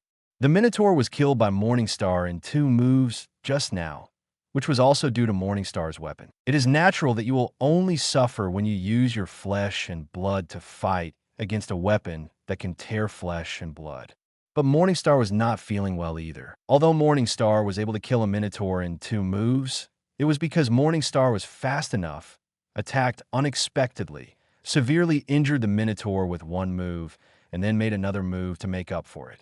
But now, Morningstar took the attacks of 2 Minotaurs whose strength was not much different from his own. Morningstar's blood and ki were also surging rapidly, and his body quickly moved backwards, and his feet drew 2 grooves on the ground. Although he was repelled, Chinching was not angry, but his eyes flashed with excitement. He needed such a battle. Only such a battle could quickly increase his grace value. With a flash of his figure, Chinching rushed out quickly. The 2 Minotaur on the opposite side saw this scene and roared towards Chinching. The battle broke out instantly. The fierce collision sound and the roar of the monsters echoed in the spacious passage and spread far and far. The 2 Minotaur were not attacked like the first one and were severely injured by 1 blow, and they were obviously prepared. Chinching did not use the Seeking Dao Jade like yesterday. Therefore, Chinching did not fight easily in this battle. The fierce battle lasted for more than 2 minutes before Chinching found an opportunity to kill one of the Minotaur. Chinching's strength can definitely crush a single Minotaur. Therefore, after one of the 2 Minotaur was killed by Morningstar, there was no other Minotaur to hold him back, so Morningstar quickly killed the remaining Minotaur. Chapter 13. Powerful Combat Talent. Weapon where after moving his neck and making a creaking sound, Chinching looked at the 3 magic stones on the ground and murmured in a low voice. As expected of an LV2 monster, it's really strong. But I'm also quite strong. It seems that I have a talent for fighting. After muttering to himself, a smile flashed in Chinching's eyes, and he spoke again. How could he not have a talent for fighting? Chinching has never been in contact with fighting in these years. He only started to officially get in touch with fighting yesterday, and today, with a small difference in strength, he was able to fight 3 against 1 and kill the 3 Minotaur. Although it was because of the advantage of the weapon, if Chinching performed very poorly in fighting, it would be impossible to kill the 3 Minotaur with the advantage of the weapon. Unlike yesterday, the monsters that Morningstar faced yesterday were all killed in seconds. Even when he encountered the Minotaur at the end, he did not engage in a head-on battle with the Minotaur because of the weapon. Instead, he directly used the Seeking Truth Jade in the Samsara Eye mode and killed the Minotaur in seconds. Today, it was a real fight. Many new adventurers were often panicked when they first came into contact with the dungeon when facing monsters weaker than themselves. Not like Morningstar. Go, keep up the good work. Sheathing the long sword, Morningstar muttered in a low voice, and then picked up the magic stone on the ground. After picking up the magic stone, Morningstar took a step and continued to walk along the passage. I don't know if there is any pattern, but the passage where Morningstar is now has no monsters since the 3 Minotaur just now. When Morningstar turned to the new passage, monsters appeared in the dungeon again and launched a siege against Morningstar. Looking at the Minotaur that appeared again, Chinching's mouth corners slightly raised. The long sword at his waist was unsheathed, and Qinshing's figure turned into a shadow and rushed out. The battle broke out instantly. For an entire afternoon, Qinshing was on the 15th floor. There was no way. The 15th floor was much larger than the previous floors, and Qinshing was not in a hurry, but just walked in the passage at a normal speed. In addition, he would encounter monsters from time to time. So after 3 hours, Qinshing did not find the passage to the next floor. However, this was not important to Qinshing. Today's harvest has made Qinshing very satisfied. In 3 hours, Qinshing experienced more than 20 battles of all sizes. The first time when the least monsters appeared was the three-headed Minotaur. The number of monsters that appeared later was more than the first time, and the most was as high as 7. Seven-headed Minotaur. For Qinshing at this stage, it is very dangerous. However, after the previous battles, Morningstar, who was very talented in combat, had improved his combat skills and combat experience, and the number of monsters he could deal with at one time was also increasing. Although the seven-headed Minotaur was a little difficult for Morningstar, after a hard fight, he still killed all the 7 Minotaur that besieged him. Oh, let's go back. Looking at the different bags on both sides of his waist, Morningstar muttered to himself. There was a small shoulder bag hanging on the left side of Morningstar's waist, which contained the potion that Morningstar bought the night before. Now the small shoulder bag has deflated. You don't have to guess that the potion inside has been used up. On the left side is a bulging package, which contains Morningstar's harvest in the past few hours. According to Morningstar's understanding of the exchange of Wallace last night, these magic stones can be exchanged for about 300,000 Wallace. Compared with yesterday, it has tripled, and this is the case that Morningstar only fought in the middle layer for a few hours. If Morningstar came to the middle layer early in the morning, it would definitely be 6 or 7 times more in a day instead of 3 times now. Of course, this is just an estimate. Even if Morningstar came to the middle layer in the morning, he would not get such a big harvest. After all, it was only 3 hours, and the recovery potion prepared by Morningstar had run out. This means that Morningstar has no supplies. Without supplies, Morningstar will not continue to stay in the dungeon. If the dungeon catches the opportunity and encircles and suppresses him, like the protagonist Bell and others in the original work, it will be dangerous. Let's prepare more potions when we get back. Also, the weapons need to be maintained.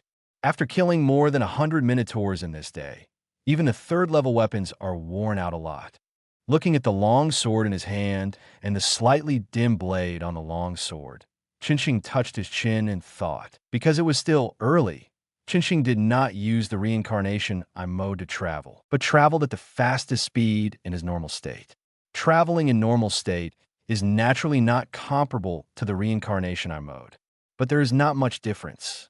It took Qinshing 2 hours to return to the ground. During this time, he also dealt with several waves of monsters that were born near him while traveling in the upper layer, and obtained some magic stone fragments. As soon as he returned to the ground, Qinshing went directly to the exchange of Babel Tower. The magic stones dropped by upper-level monsters are very different from those dropped by middle-level monsters. The magic stones dropped by upper-level monsters after being killed can only be called magic stone fragments, which are very small. The magic stones in the middle layer can be called magic stones, and they're all in pieces. Qinshing is going to deal with the magic stones dropped by the Minotaur in the middle of the exchange. As for the magic stones obtained in the upper layer on the way back, he will go to the guild to exchange them. It just so happened that Aina was worried about him and asked him to go to the guild after he came back. Qinshing walked out of the exchange and looked at the passbook in his hand with a strange expression. Although he had long guessed how those large families handled large amounts of family funds, Qinshing did not expect that it would be the same as in his previous life. The passbook and checks are exactly the same as in his previous life, except that there is no passbook card because there are no machines in this world. Shaking his head slightly, Qinshing did not waste too much time on this matter and walked towards the weapon shop he went to yesterday. Chapter 14. Terrible Grace Promotion. The equipment store where Qinshing bought the weapon was owned by the Hephaestus family, and the backing was the entire Hephaestus family, so they would also take on the task of weapon maintenance. Qinshing didn't know any forgers, so the best choice was to directly entrust the waiter of the equipment store to arrange it. Anyway, the Hephaestus family would not do anything to destroy their reputation. Weapon maintenance is really expensive. A third-level weapon requires 5,000 valis for one maintenance. 5,000 valis is enough for an ordinary resident of Oreo to live for a month. However, it is expensive for a reason. This third-level weapon has brought a lot of convenience to Qinxing. At least this weapon has half the credit for killing so many minotaurs today. Qinxing paid the deposit very quickly, and then left the weapon store and waited to pick it up tomorrow morning. Unlike higher-level weapons, the third-level weapons do not take too long to maintain, just one night. Unlike the Sword of Despair of Sword Princess Ace in the original book, it takes several days to maintain it once. After leaving the weapon shop, Qinxing left the Tower of Babel and headed towards the Pantheon. When Qinxing arrived at the Pantheon, he first exchanged the magic stone fragments dropped by the upper monsters, and then went to find Aegina. When Qinxing saw Aegina, Aegina was holding several materials. Seeing Qinxing appear, Aegina's eyes suddenly lit up, and then her eyes unconsciously scanned Qinxing's body back and forth. After seeing that Qinxing had some minor injuries, Aegina breathed a sigh of relief and smiled. "It's good that you're okay." "Yeah." In the Pantheon, Qinxing talked with Aegina for a few minutes and then left the Pantheon. The main topic of the conversation was Qinxing's adventure. Qinxing naturally couldn't tell Aegina about his running to the middle level. Otherwise, with Aegina's personality as the person in charge, she would definitely hold on to this matter. Qinxing didn't want to be preached. As for the intelligence on the middle level, Morningstar plans to proceed gradually, and after a few days, he will slowly ask Aegina about it with interest. Anyway, Morningstar will only act on the 15th to 17th floors in the next few days. The situation on these 3 floors is the same, and there is nothing for Morningstar to pay attention to. After leaving the Pantheon, Morningstar went directly back to the library. There were not many people in the library at this time, only a few, and it was very quiet. And Hestia was sitting behind the counter at this time, holding a thick book and reading it with relish. And this guy didn't notice Morningstar coming in. It wasn't until Morningstar tapped the counter with his fingers that Hestia noticed the existence of Morningstar. After seeing Morningstar, Hestia's eyes suddenly lit up. "Morningstar, you're back." "Well, I'm back. Thank you for your hard work." Morningstar nodded, and then walked towards the inner courtyard. Hestia also knew that now was not the time to communicate. Morningstar had just returned and was dirty. She probably needed to wash up, so she didn't call Morningstar. After watching Morningstar enter the inner courtyard, she retracted her gaze. And Morningstar, after entering his room in the inner courtyard, did exactly what Hestia thought. After taking off his equipment and weapons, he went into the bathroom to wash his dirty body due to the fierce battle. After taking a shower for more than 10 minutes, Morningstar put on his clothes and left the bathroom. He sat on the edge of the bed and renewed his grace. Morningstar LV1 Strength, H1 03 G2 65 Durability, H100 G2 78 Dexterity, H1 09 F3 05 Agility, H1 25 F3 12 Magic, I0 G 200 Magic Thought Body. Thought Body Clone can split out a clone that can transfer strength to Fight Skill Reincarnation I. Reincarnation I Mode Silver Wheel Reincarnation Explosion Gold Wheel Reincarnation Explosion. Looking at the updated Grace, Qinxing was slightly surprised. Because none of the ability values reached D, there was no upgrade option on the Grace paper. Ignore these, it's not important. The important thing is the change in ability values. I didn't expect that after only fighting for a few hours today, the ability value has increased more than yesterday. Especially Dexterity and Agility have directly jumped 2 levels, from H to F. The magic power directly increased from I to G. Qinxing was not surprised at all. Because of the Thought Body magic, Qinxing opened it all day today and split out the Thought Body to let it stay on the ground. The Thought Body does not move, and the magic power consumed will be very small, even less than Qinxing's self-recovery. Therefore, it did not have much impact on Qinxing. But even so, since the Thought Body was not removed from morning to night, the amount of magic power consumed was also very large. But Qinxing himself was recovering all the time, so the consumption was not noticeable. Therefore, judging from the talent he showed yesterday, Chinching was not surprised at all that he improved so much in one day. But the improvement of several other items surprised Chinching.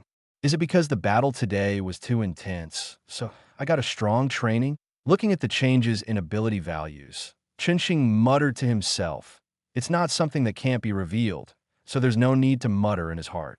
I'll know if I try tomorrow." After muttering again, Chinching burned the grace paper and then solidified the grace. After updating the grace, Chinching left the bedroom and came to the kitchen. As usual, he prepared 2 breakfasts and took them out. It was already evening when Chinching returned to the ground, and it was completely dark when he returned to the library. In addition to the time Chinching spent washing and cooking, everyone in the library had left at this time. The door of the library was closed, and Hestia was inspecting the library to make sure nothing happened. Hestia saw Chinching bringing dinner out. However, Hestia did not come over, but completed the inspection diligently and made sure that everything was normal in the library before sitting down next to Chinching. It seems that letting you be the library is the right choice. Looking at Hestia sitting in front of him, Chinching smiled and said, "Of course, I will manage the library, so you can rest assured." Hestia heard the words, immediately raised her hands and chest, and said proudly, while speaking, her chest was surging. Chinching was unconsciously attracted a little bit of attention, but quickly retracted his gaze before Hestia found out. "Chinching, you look like you came back. Today's adventure is very intense. Tell me about it." Hestia picked up the chopsticks and ate dinner directly, while eating and looking at Chinching curiously. "Oh, okay, I'll tell you something." Chinching didn't refuse and started talking while eating dinner, but he was talking about what happened yesterday. Chapter 15. A distinguished guest's visit Morningstar has the world's grace, and his status is the same as the gods of this world, but he has not grown up yet. So even if Morningstar lies to the gods can't hear anything. While eating dinner, Hestia listened to Morningstar's adventures with relish, her eyes full of curiosity. In the end, when she heard Morningstar say that he had used up all the potions today and had to stop adventuring and come back early, Hestia thought of something. "Morningstar, I have a god friend who is a god of medicine. He is also an Oreo and makes potions for a living. If you need potions, I could try to ask for you and see if I can sell them to you at a lower price. Do you need it?" Hestia thought of her god friend Mai and immediately said to Morningstar, "If Morningstar needs it, she will go to Mai to talk about it later." Just now, Morningstar said that he didn't know where to buy potions and could only go to the Tower of Babel, which was extremely expensive, so she recommended Mai's Tianqing shop to Morningstar. It can not only help Morningstar save money, but also give Mira business, killing 2 birds with 1 stone. Sure. Where is your god friend's medicine shop?" After hearing this, Morningstar was slightly stunned, and then agreed. Even if Hestia didn't mention it, Morningstar was also going to ask Hestia. The things in the Tower of Babel are generally much more expensive than those outside, so Morningstar is not going to sell them there for a long time. If he goes to the Tower of Babel, he can just go to the exchange to exchange magic stones. As for buying supplies and equipment, it's better to buy them outside. After the equipment, Morningstar plans to go directly to the territory of the Hephaestus Familia to buy from the Hephaestus Familia, and the potion is Mira's Tianqing shop. Hephaestus and Mira are both god friends of Hestia, so Morningstar plans to ask Hestia. Morningstar doesn't need to ask about the equipment. After all, the Hephaestus Familia has a great reputation, and Morningstar also knows the location of its base camp. However, Chinching didn't know where Mai's Tianqing shop was, so he needed to ask Hestia. "I'll take you there after dinner." Hestia nodded and replied, "Okay." Chinching nodded in agreement. Then, the two quickly finished their dinner, then left the library and walked towards Mai's Tianqing shop under the leadership of Hestia. Chinching didn't expect that Mai's Tianqing shop was near Hestia's underground church on the same street, in Northwest Street. Hestia's underground church was near a ruin, while Mai's Tianqing shop was in a remote alley. By the way, Chinching's library was on West Street, which was the adjacent street to Northwest Street. This was also the reason why Hestia found Chinching's library. It was too close. The two went around and around, turning several corners, and finally came to the Tianqing shop. The Tianqing shop is a single-family building. In front of the shop hangs a family emblem with a healthy human limb. I'm here to see you. The door of the shop was not closed. There was a bead curtain inside the door. Hestia pushed aside the bead curtain and walked in directly, reminding the owner inside with a loud voice that she was here. Chinching did not hesitate and followed Hestia in. As soon as he entered, Chinching heard a gentle male voice. "Welcome, Hestia. You seem to have not been here for a long time. Why are you here this time?" Chinching looked up and saw two cabinets on both sides of the store, on which various medicines were displayed. And there was a counter facing the door, and inside the counter sat a blue-haired nobleman wearing a gray cloak with extraordinary appearance and noble temperament. This blue-haired nobleman was Mai. Next to Mai was a dog girl with a good figure, delicate face, but very indifferent. This dog girl was the only seedling of the Mai family, Naza Orcus. "Welcome, Lady Hestia." Naza nodded lightly to Hestia, said hello, and then looked at Chinching again. Because Chinching was brought by Hestia, Naza did not say welcome words. "Good evening, Naza." "Hee, I changed to a very good job, so I came to share with you." Hestia replied to Naza with a smile, and then told Mai about her purpose. "What job makes you so happy?" Mai was a little surprised. Hestia had complained to him before that her current job was very troublesome. Now she changed to a new job, and she was so happy. He was very curious about what job it was. Librarian," Hestia announced proudly. "Is it the library you often go to?" Mai understood what he said instantly. "Yeah. By the way, let me introduce you. Morningstar is my good friend and my current boss." Hestia nodded, then pulled Morningstar in front of her and introduced him to Mai and Naza. "I am Morningstar. Please give me more advice." Morningstar nodded slightly and said to Mai and Naza, "Mai, please teach me." Mai also nodded and smiled back. "Naza Oryx, please teach me." Naza also nodded and responded, but compared to Maya's gentle smile, Naza's reaction was not interested. "There is actually another thing I came to see you this time. Morningstar has become an adventurer and will need potions in the future, so I introduced Morningstar to you." After seeing both parties introduce each other, Hestia told her real purpose.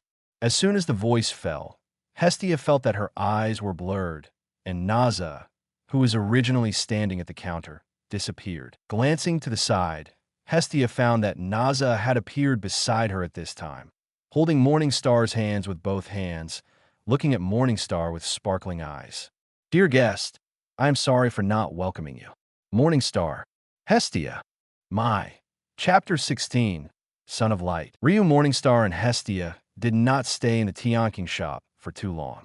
After they made their intentions clear, Morningstar followed Hestia out of the Tianqing shop and went to the underground church where Hestia lived before. Hestia now lives with Morningstar, so naturally she has to come back to pack up her luggage, although it is not much.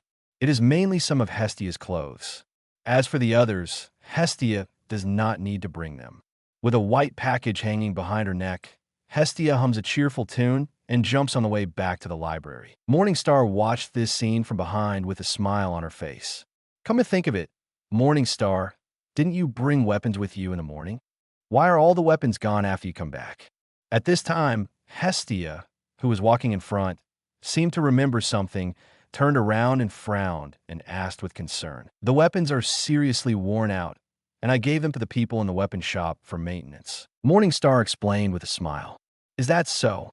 Hestia nodded suddenly. "Well, I'll get it tomorrow morning." Chinching nodded slightly. Hestia nodded slightly and did not continue to ask, but turned her head away, continued to jump, and turned her head to chat with Chinching from time to time. The two of them talked and laughed all the way back to the library. After returning to the library, Hestia returned to her room, and Chinching also returned to her bedroom. It was already past 9 o'clock in the evening. Chinching leaned on the pillow, picked up the book that Chinching often read on the bedside table, and read it silently. After reading for an hour, Chinching put the bookmark, closed the book, put the book on the through the counter, and prepared to rest. This is Chinching's work and rest routine. In the previous life, Chinching's work and rest routine was messy, and his biological clock was extremely chaotic. After coming to this world, Chinching's biological clock has become normal. Basically, he will not stay up late, and he will rest at around 9 or 10 o'clock.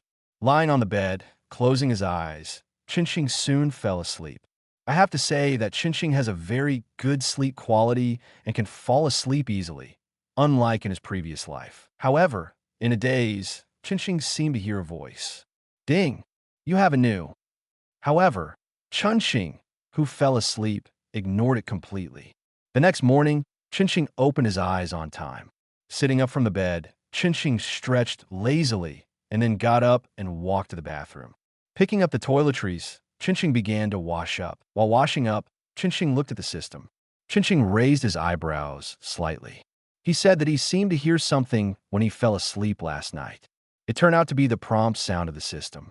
It's a pity that his sleep quality is too good and he slept too soundly, so he didn't notice it at all.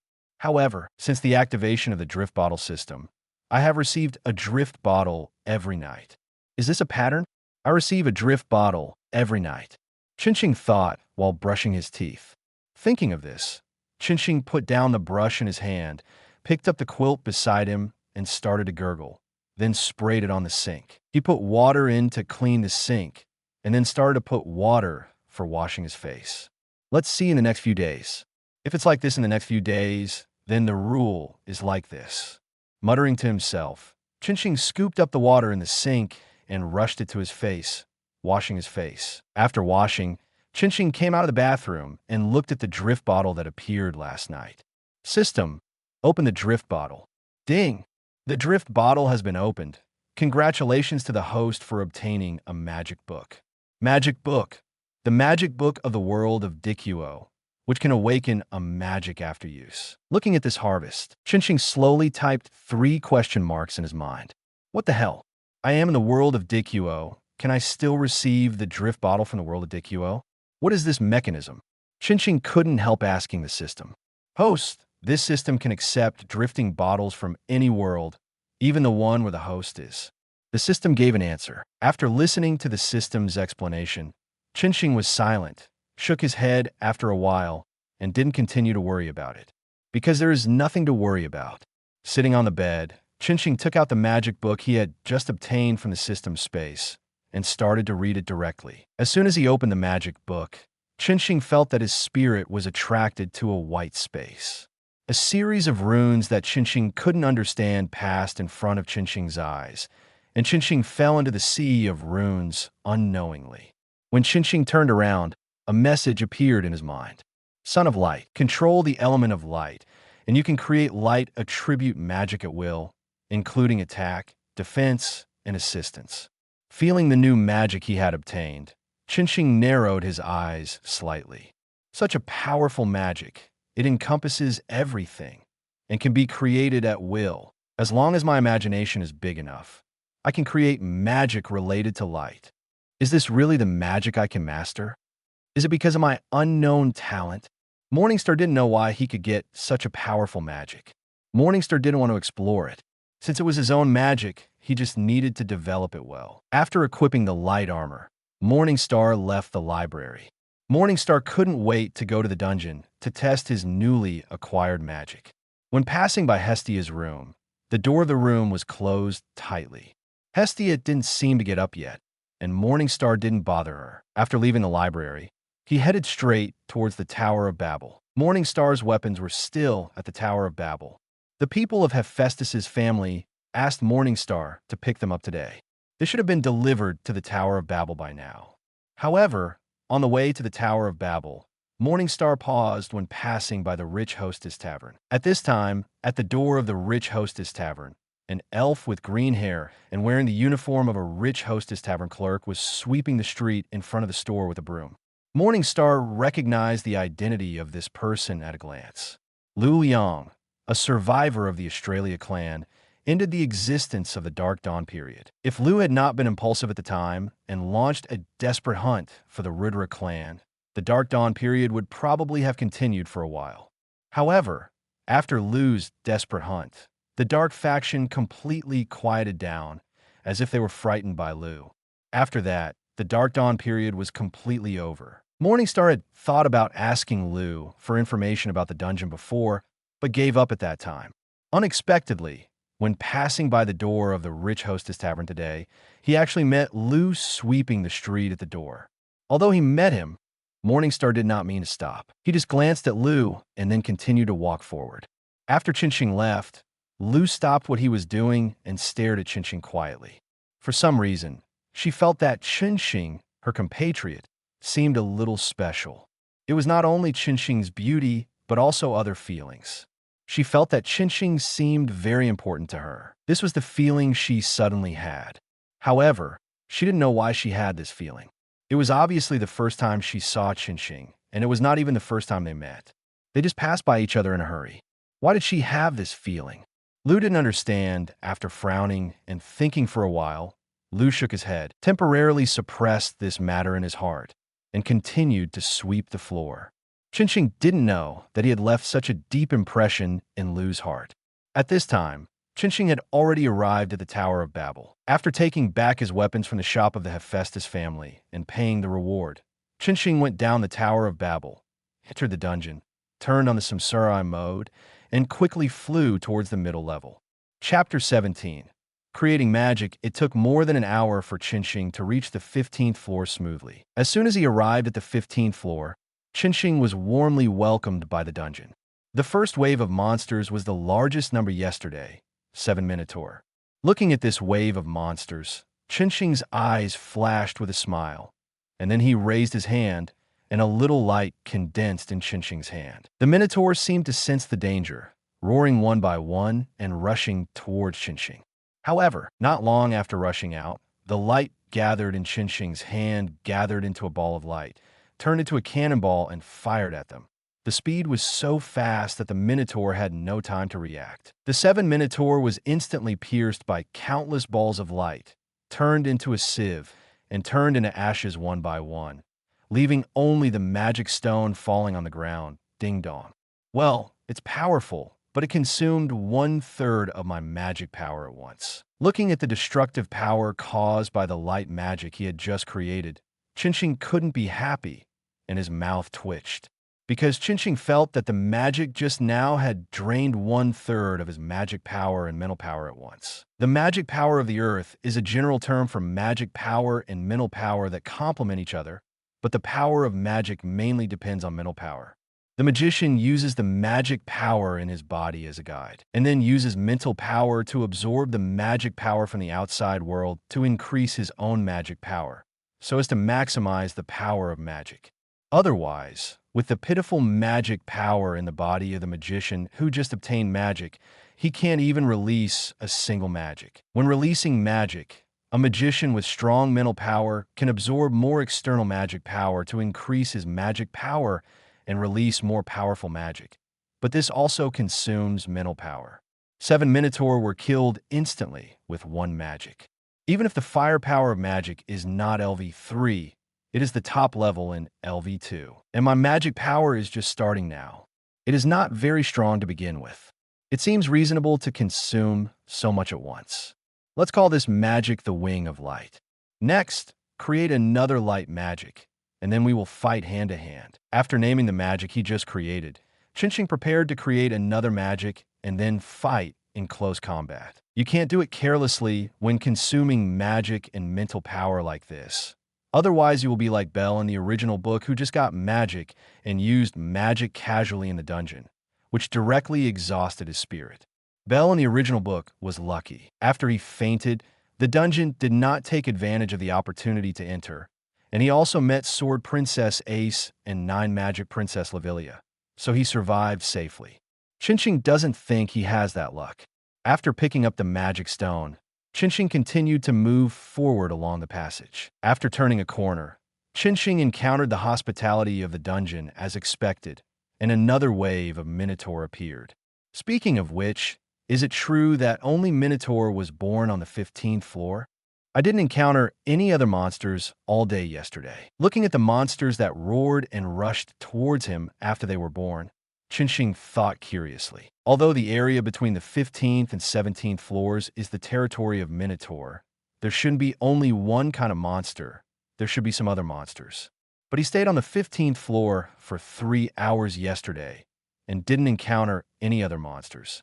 With such doubts, Qinsheng began his new round of magic creation. Raising his hand, as Qinsheng's mind moved, white light spots quickly appeared around him, turning into streams of light and rushing towards Qinsheng.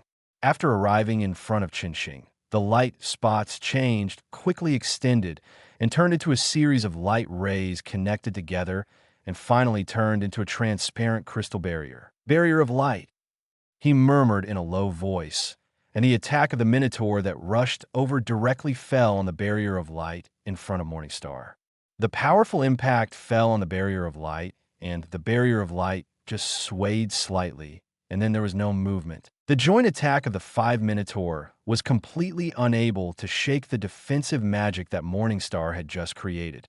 Only a quarter of the magic power was consumed. Not bad. Looking at the results in front of him, Morningstar nodded with satisfaction, and then drew out the long sword at his waist in the reflection of the scarlet pupils of the Minotaur outside the barrier of light, and chopped it directly, ignoring the barrier of light, and the sword was draped on one of the Minotaur. The Minotaur that was chopped seemed to be unable to believe that the human in front of him, who was protected in the tortoise shell, actually ignored the tortoise shell and attacked him directly. Before dying, 2 words seemed to appear in the mind of the Minotaur. Old 6, since you can create as I please, you must create magic that is beneficial to me. Do you think I will only create a turtle shell to protect myself? This kind of defensive magic is naturally to maximize the benefits. But I only thought of this in a hurry and forgot to add the thorn anti-armor effect. But this is enough. I can attack you, but your attack will be blocked. We will talk about the magic of the thorn effect later. After killing the first Minotaur, the remaining 4 were frightened and took a few steps back, looking at Morningstar warily. Seeing this, Morningstar smiled and said.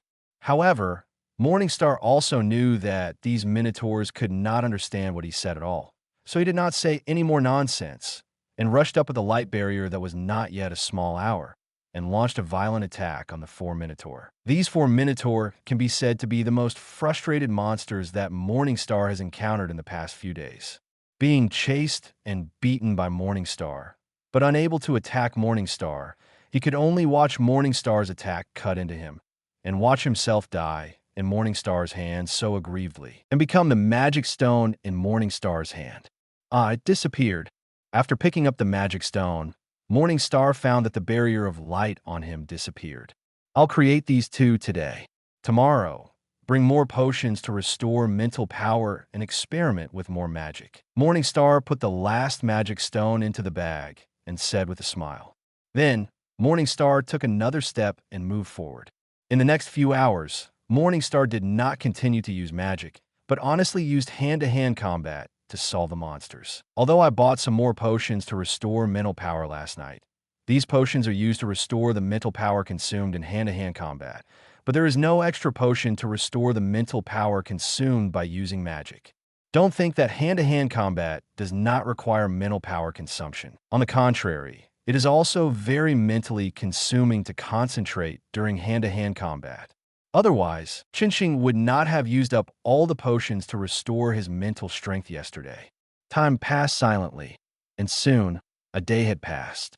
Qinsheng set out on the road back home. Chapter 18. Naz's face changes in seconds as soon as he returned to the ground. Qinsheng went to the Tower of Babel and exchanged today's harvest at the exchange and obtained more than 800,000 Wallace. Yesterday, he only stayed on the 15th floor for a few hours and obtained more than 300,000. Today, he stayed on the 15th floor all day, and it was normal to have so much harvest. Looking at the numbers on the passbook, Qinsheng was deeply moved. More than 1 million. If he managed a library to make money, it would probably take 2 or 3 years. As a result, now he got it in 2 or 3 days. No wonder so many people are scrambling to become adventurers and enter the dungeon. It can only be said that there's a reason for this. Shaking his head slightly, Qinsheng put the passbook back into his pocket, left the Tower of Babel, and walked towards the northwest street. The guild does not need Qinsheng to go there often. Just once every 2 or 3 days, show up at Aegina's place and let Aegina know that he is alive. As for now, Qinsheng needs to replenish the potion. Moreover, because of the need to create magic, More potions for restoring mental power and magic power need to be prepared. Morningstar is ready to take out 200,000 Wallace to buy potions for restoring mental power and magic power. After walking for more than 10 minutes, Morningstar came to Mai's Tianqing shop. "Welcome, Mr. Morningstar." At this time, there was only Naza in the Tianqing shop, and Mai was not there. After Morningstar walked in, Naza habitually shouted welcome without looking at Morningstar's appearance. And after seeing Morningstar, Naza called out Morningstar's name somewhat unexpectedly. "Hey, Naza, I'm here to patronize your business." Morningstar waved and said with a smile, "Thank you for your patronage." Naza was stunned for a moment after hearing this, and then a faint smile appeared on her face, and she replied. Immediately, Naza asked about the potion that Morningstar needed. "What potion does Mr. Morningstar need?" "Give me 10 bottles of potion to restore physical strength, and 50 bottles of potion to restore mental power and magic." Morningstar directly threw out a heavy weight. This heavy news stunned Naza, and her pupils widened. Since the decline of the Mai clan, and she was the only member of the clan left, this was the first time Naza encountered an adventurer who bought so many at once. After coming to her senses, Naza's eyes almost glowed, and she quickly flashed out from the counter, grabbed Chinching's hand and walked inside, pressed Chinching on the sofa, and then quickly placed tea and fruits in front of Chinching. "Mr. Chinching, please have it," Naza said politely with a smile. "This is a big customer. You must treat him well, and you can't let this big customer run away." "Chinching, aren't you worried that I can't afford to buy so much?" Seeing Naza's face change at the speed of light and become so polite, Chinching smiled slightly and then asked with interest. As soon as this came out, Naza seemed to remember that Chinching seemed to be a new adventurer. Could he afford so many potions? Thinking about this clearly, Naza's face suddenly collapsed, and her face was full of regret. "I won't tease you anymore. I can afford the potion. Go prepare it." Seeing Naza's expression, Chinching smiled and said, "Really?" Naza's smile returned. "Yeah." Chinching nodded and then handed the passbook out from her pocket. Naza took the passbook and looked at it, and her eyes lit up immediately. She quickly returned the passbook to Chinching, said something to Chinching, and ran out to prepare the potion. She didn't want to explore why Chinching, as a new adventurer, had so many Wallace. She only knew that she could make a lot of money today. Looking at Naza running out in a hurry, Chinching shook his head again and then picked up the fruit Naza prepared on the coffee table and started eating. Speaking of which, the Mai clan still owes a large debt to the Dean Cake clan. Because of the hypercision prosthesis on Naza, other members of the Mai clan also left the Mai clan for this reason. The large medium-sized clan declined because of this, and now only Naza is left. To be honest, Chinching admires Mai, giving up a bright future for a clan member, although it is unfair to other members. However, Mai did not force other clan members to stay and share the joys and sorrows with him, but let those members who could not accept it leave, and finally the entire clan was left with only one seedling. If it were Chinching, Chinching would also. Chinching didn't know if he could do it. After all, the education Chinching received in his previous life has always been positive. Although Chinching knew that he couldn't do it, if it really happened to someone around him, Chinching really couldn't guarantee that he would make the same choice as Mai. As the thought was flowing, Naza had already rushed back, holding a wooden box full of potions in her hand. "A total of 200,000 Wallace, Mr. Chinching." Naza put the prepared potion on the coffee table, put her hands in front of her, and said politely, "Huh, only 200,000. Chinching was a little surprised. He learned about the price of potions in the pharmacy in Tianqing shop last night. Even if there's a discount for Hestia, it should be more than 200,000. Mr. Chinching is a big customer, so naturally I have to give Mr. Chinching a discount. Please patronize Tianqing shop more often in the future, Mr. Chinching." Naza explained with a faint smile. "Really? Thank you very much. I will come to you when I need potions in the future." Chinching heard it, slightly understood, and was not surprised. He nodded and agreed to Naza's request. After chatting with Naza for a few words, Chinching paid the bill, don't ask how to pay with the passbook, and left Tianqing shop with the potion. Not long after Chinching left, Mai returned to Tianqing shop. Entering the shop, Mai found that Naza, who had always been expressionless, had a faint smile on her face, which surprised Mai. "Did you encounter any good things?" Mai walked over and asked gently. "Mr. Mai, don't you think there is something different in the store?" Naza said with a faint smile. Hearing this, Mai turned his head and glanced at the cabinets in the store. At this glance, Mai immediately understood. It seems that today's harvest is very good. Well, thanks to Mr. Chinxing. These potions were all purchased by Mr. Chinxing on the 8th floor. Naza nodded and replied with a faint smile. Morningstar, I didn't expect Mr. Morningstar to have such strong spending power. It seems that Hestia has brought us an incredible customer. When Mr. Morningstar comes to buy again in the future, please give him as much discount as possible. Mai was a little surprised that most of these potions were bought by Morningstar, but then he smiled and instructed Naza. Well, I've already done so. Naza nodded in response. Chapter 19 Weapon Maintenance. After leaving Tian King's shop, Chinxing did not return to the library, but went to the base camp of Hephaestus Familia.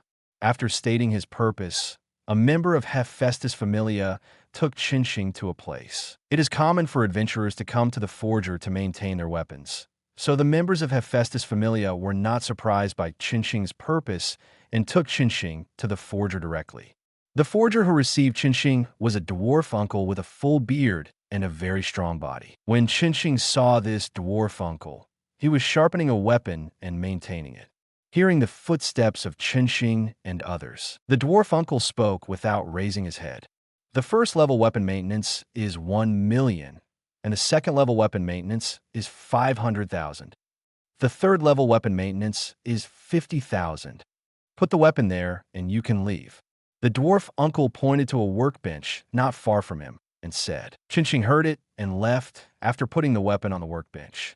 It seems that there is no need to pay a deposit to maintain weapons here. But it is true that the Hephaestus family is large and powerful, and no one dares to make trouble. What Morningstar didn't know was that not long after Morningstar left, the weapon in the dwarf uncle's hand was maintained and walked to the workbench. Morningstar's weapon was placed on the workbench. After seeing Morningstar's weapon, the dwarf uncle's face became strange. Didn't I just maintain this sword last night? Why is it broken again? What did that guy do with this sword just now? The dwarf uncle said with a twitch at the corner of his mouth.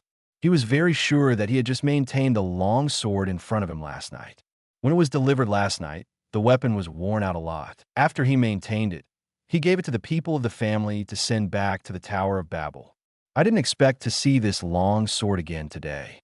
Moreover, compared with last night, the wear of this sword today is more serious. He saw at first glance that this long sword must have experienced a very fierce battle. Otherwise, it would not be worn to this extent. However, although he was very puzzled about the experience of this long sword, the dwarf uncle was only slightly surprised and did not care too much. He picked up the long sword and returned to the previous position to start maintaining the long sword. Not long after starting the maintenance, a figure walked in. "Uncle Buck, where are the materials I want?"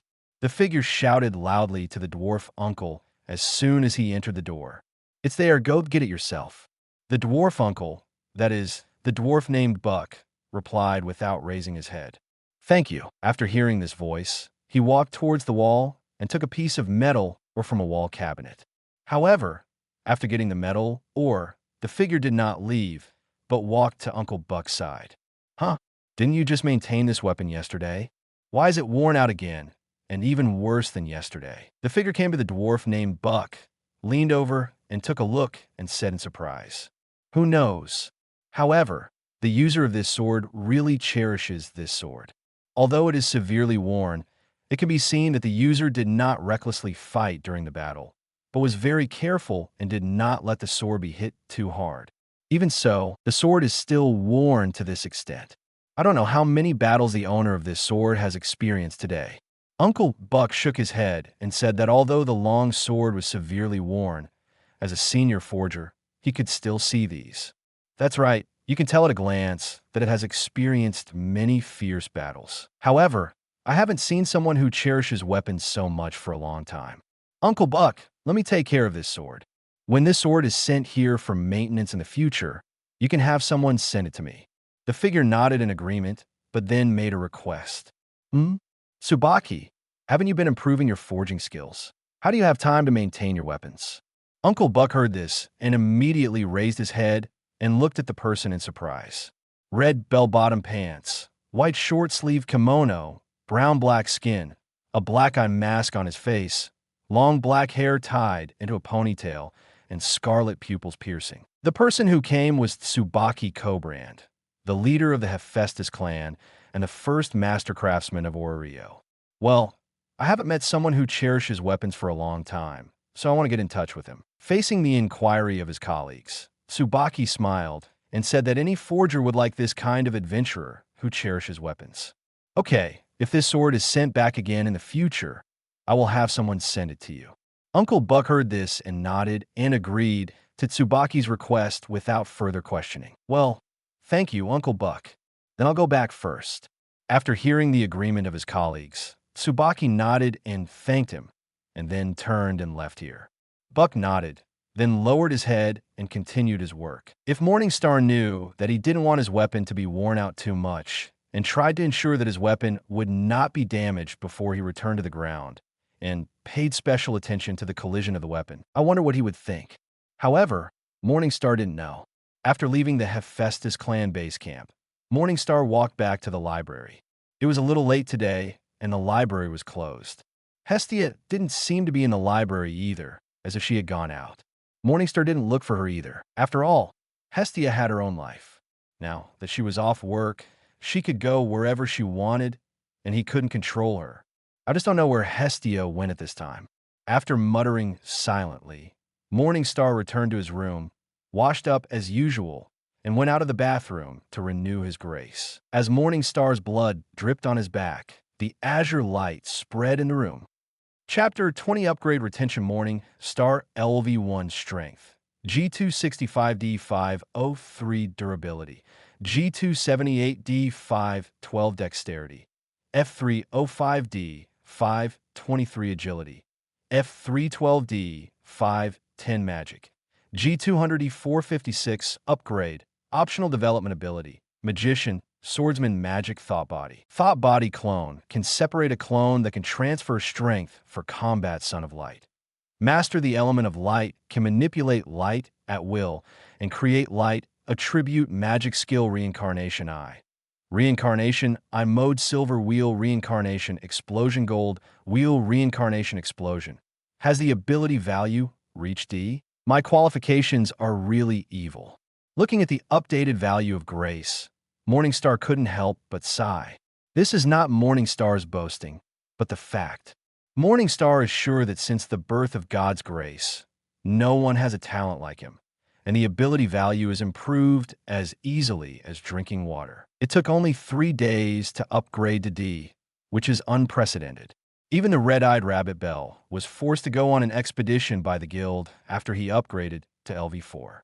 It was the same for him to reach the level that could be upgraded in one expedition. After all, even Bell did it in one expedition. But it took him only 3 days to do it. Bell was still a little worse than him. Immediately, Morningstar looked at the sacred text below the ability value. As long as an adventurer has one ability value reaching D, he can upgrade with enough great deeds. Morningstar's 4 ability values have all reached D, and only the magic power is still at E. In this case, Morningstar has reached the minimum condition for upgrading.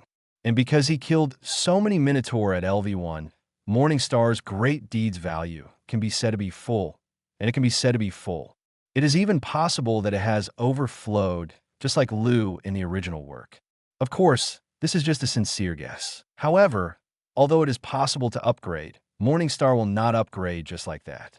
If he upgrades like this, he will only be an ordinary adventurer, even if he upgrades. Powerful adventurers basically need to have one ability value reach S before they choose to upgrade. Like Sword Princess Ace of Loki's family, they're all like this. The brave Finn and heavy Jeegers of the Big Three even upgrade after 2 ability values reach S. And Oda of Freya's family is even more amazing. He can be called the Emperor of the panel. His ability values have been trained to the limit. 4 ability values have reached the S level, and 2 of them, strength and durability, have directly reached the level of S999.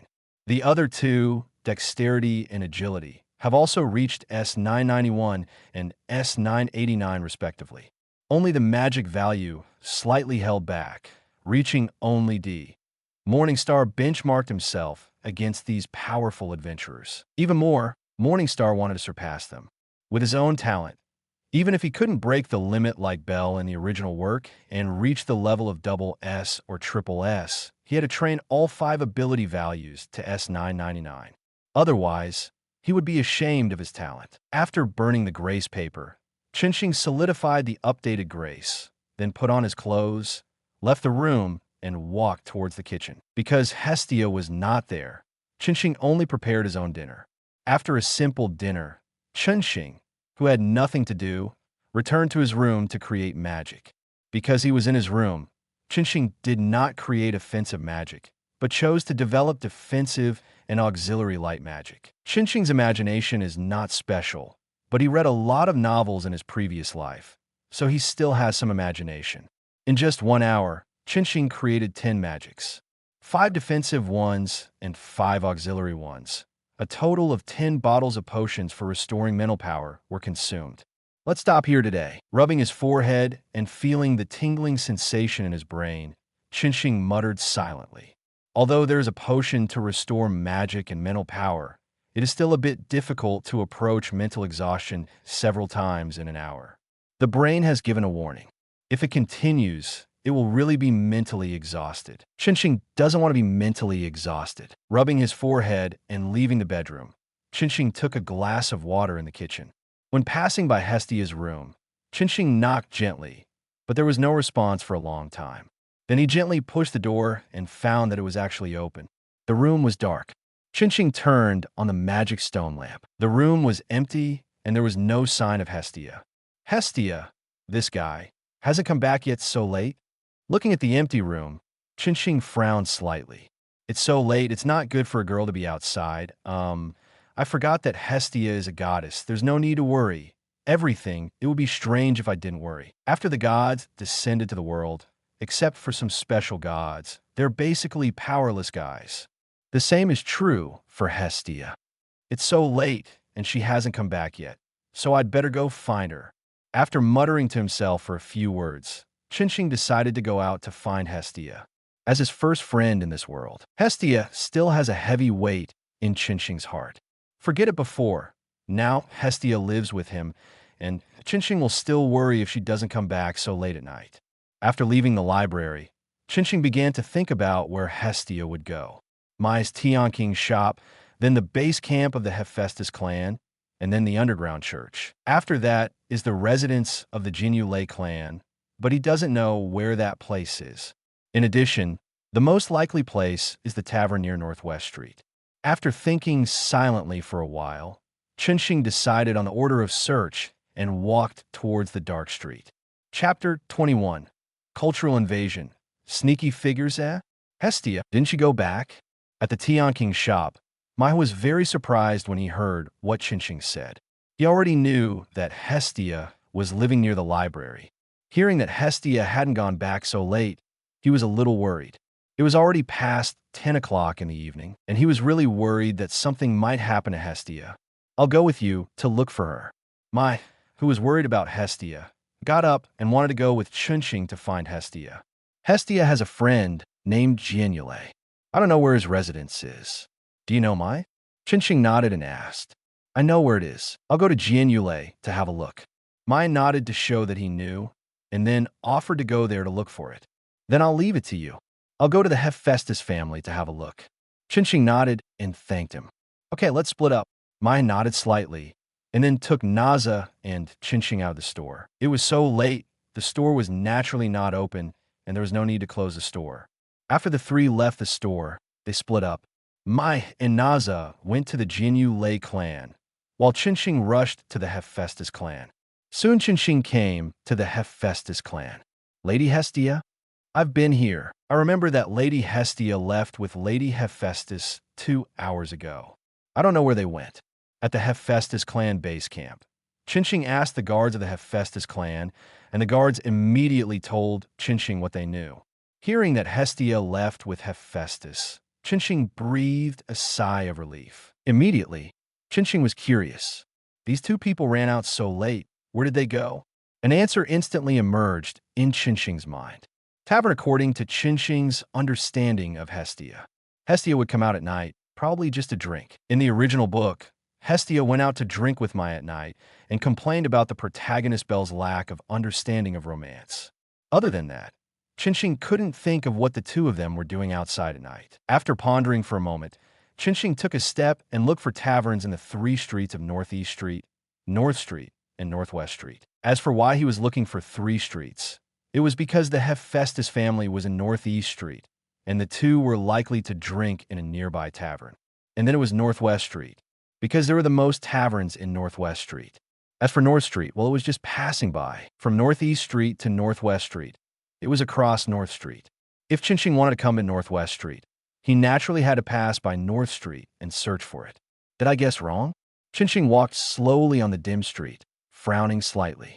2 hours have passed since the search for Hestia began. Morningstar has searched both streets, but couldn't find Hestia and Hephaestus. Let's go back and take a look.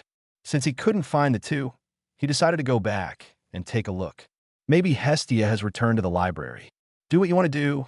Morningstar walked towards West Street, where the library is located. However, on the way back to the library, Morningstar passed by the largest tavern on West Street, the Rich Hostess Tavern. During this time, the Rich Hostess Tavern was still very lively, and all kinds of noisy sound were constantly coming from it. Morningstar paused, hesitated for a moment, and then walked in. I have found many taverns, and now I pass by the Rich Hostess Tavern, so I will go in and take a look. Maybe Hestia and Hephaestus are here. After all, the Rich Hostess Tavern is quite famous in Oreo. The Hostess of Plenty is very big. After entering the tavern, Morningstar began to walk around the tavern, looking for Hestia and Hephaestus. However, it was obvious that Morningstar's luck was not good. Morningstar walked around the entire tavern, but did not see Hestia and Hephaestus. Elf boy, didn't you find the person you were looking for? Just when Morningstar was disappointed, a voice came over. It was the proprietress in the bar, Aunt Mia, the owner of the Hostess of Plenty, a retired member of Freya's family, a dwarf with a level of LV6. However, although she was called a dwarf, Aunt Mia's height was about 1.8 meters. Because of this height, Aunt Mia was often complained by others. Even the heavy jiggers of Loki's family complained about Aunt Mia's unscientific height. Forget about mixed blood. How can a pure-blooded dwarf grow so tall? Morningstar was not surprised by Aunt Mia's words. As soon as he came in, he looked like he was looking for someone, so the clerk of the Rich Hostess Tavern didn't come to disturb him. I didn't find it. Chinching nodded to Aunt Mia and replied, Really? That's a pity. Since you're here, do you want to taste some delicious food? Aunt Mia said with a smile after hearing Chinching's answer. As soon as these words came out, Chinching's body froze. Good guy. Since you're here, this is one of the 4 famous quotes in the country where I lived in my previous life. I didn't expect to hear it in this world. Has Chinese culture invaded the other world at this time? What's wrong? Aunt Mia noticed Chinching's reaction at the first time and asked with a frown. What's wrong with this elf boy? Why did he freeze directly after just saying one sentence? There's nothing special about what I said just now, right? It's okay. Help me pack a barbecue. After coming to his senses, Chinching shook his head and said, Since we are here, let's spend some money here today. Take away a portion of barbecue. A large portion. Aunt Mia shouted loudly towards the kitchen after hearing what Chinching said. Hearing this, Chinching's eyes twitched slightly. Young people should eat more, Aunt Mia said with a smile. What can Chinching do? He is treated as the protagonist. What else can he say? The treatment of Belle in the original book. The kitchen did not let Chinching wait for long, and soon someone came out with a large oil paper bag. And it was a familiar and unfamiliar existence to Chinching, a compatriot in this life. Here, Lou handed the large portion of barbecue in his hand to Chinching expressionlessly. Thank you. Chinching reached out to take it, nodded, thanked Aunt Mia, and then went to pay the bill, and then left the Rich Hostess Tavern directly. Lou quietly watched Chinching's back as he left, without moving. What's wrong, Lou? Are you attracted to this boy? Seeing that Lou didn't move, Aunt Mia joked. No, nothing. Lou shook his head and turned to walk towards the kitchen. Aunt Mia looked at Lou's back and frowned slightly. After taking Lou in for so many years, this was the first time she saw Lou showing concern for someone. Although a little surprised, Aunt Mia didn't care too much and continued to wipe the wine glass. However, at this moment, Aunt Mia suddenly caught a glimpse of a head sticking out of the kitchen door, and the owner of the head was looking at the direction of the door with bright eyes. Looking at the figure, Aunt Mia— No more novels? Take part in the voting. The most requested novels and those with the most likes will be chosen for publication on euroaudiobooks.com. There, I can upload as much as I want without the risk of receiving a strike. Our 18 novels and other content that exceed what is morally acceptable are only published on Patreon or the free novels page. Remember, the site is funded by donations on Ko-fi and Patreon memberships.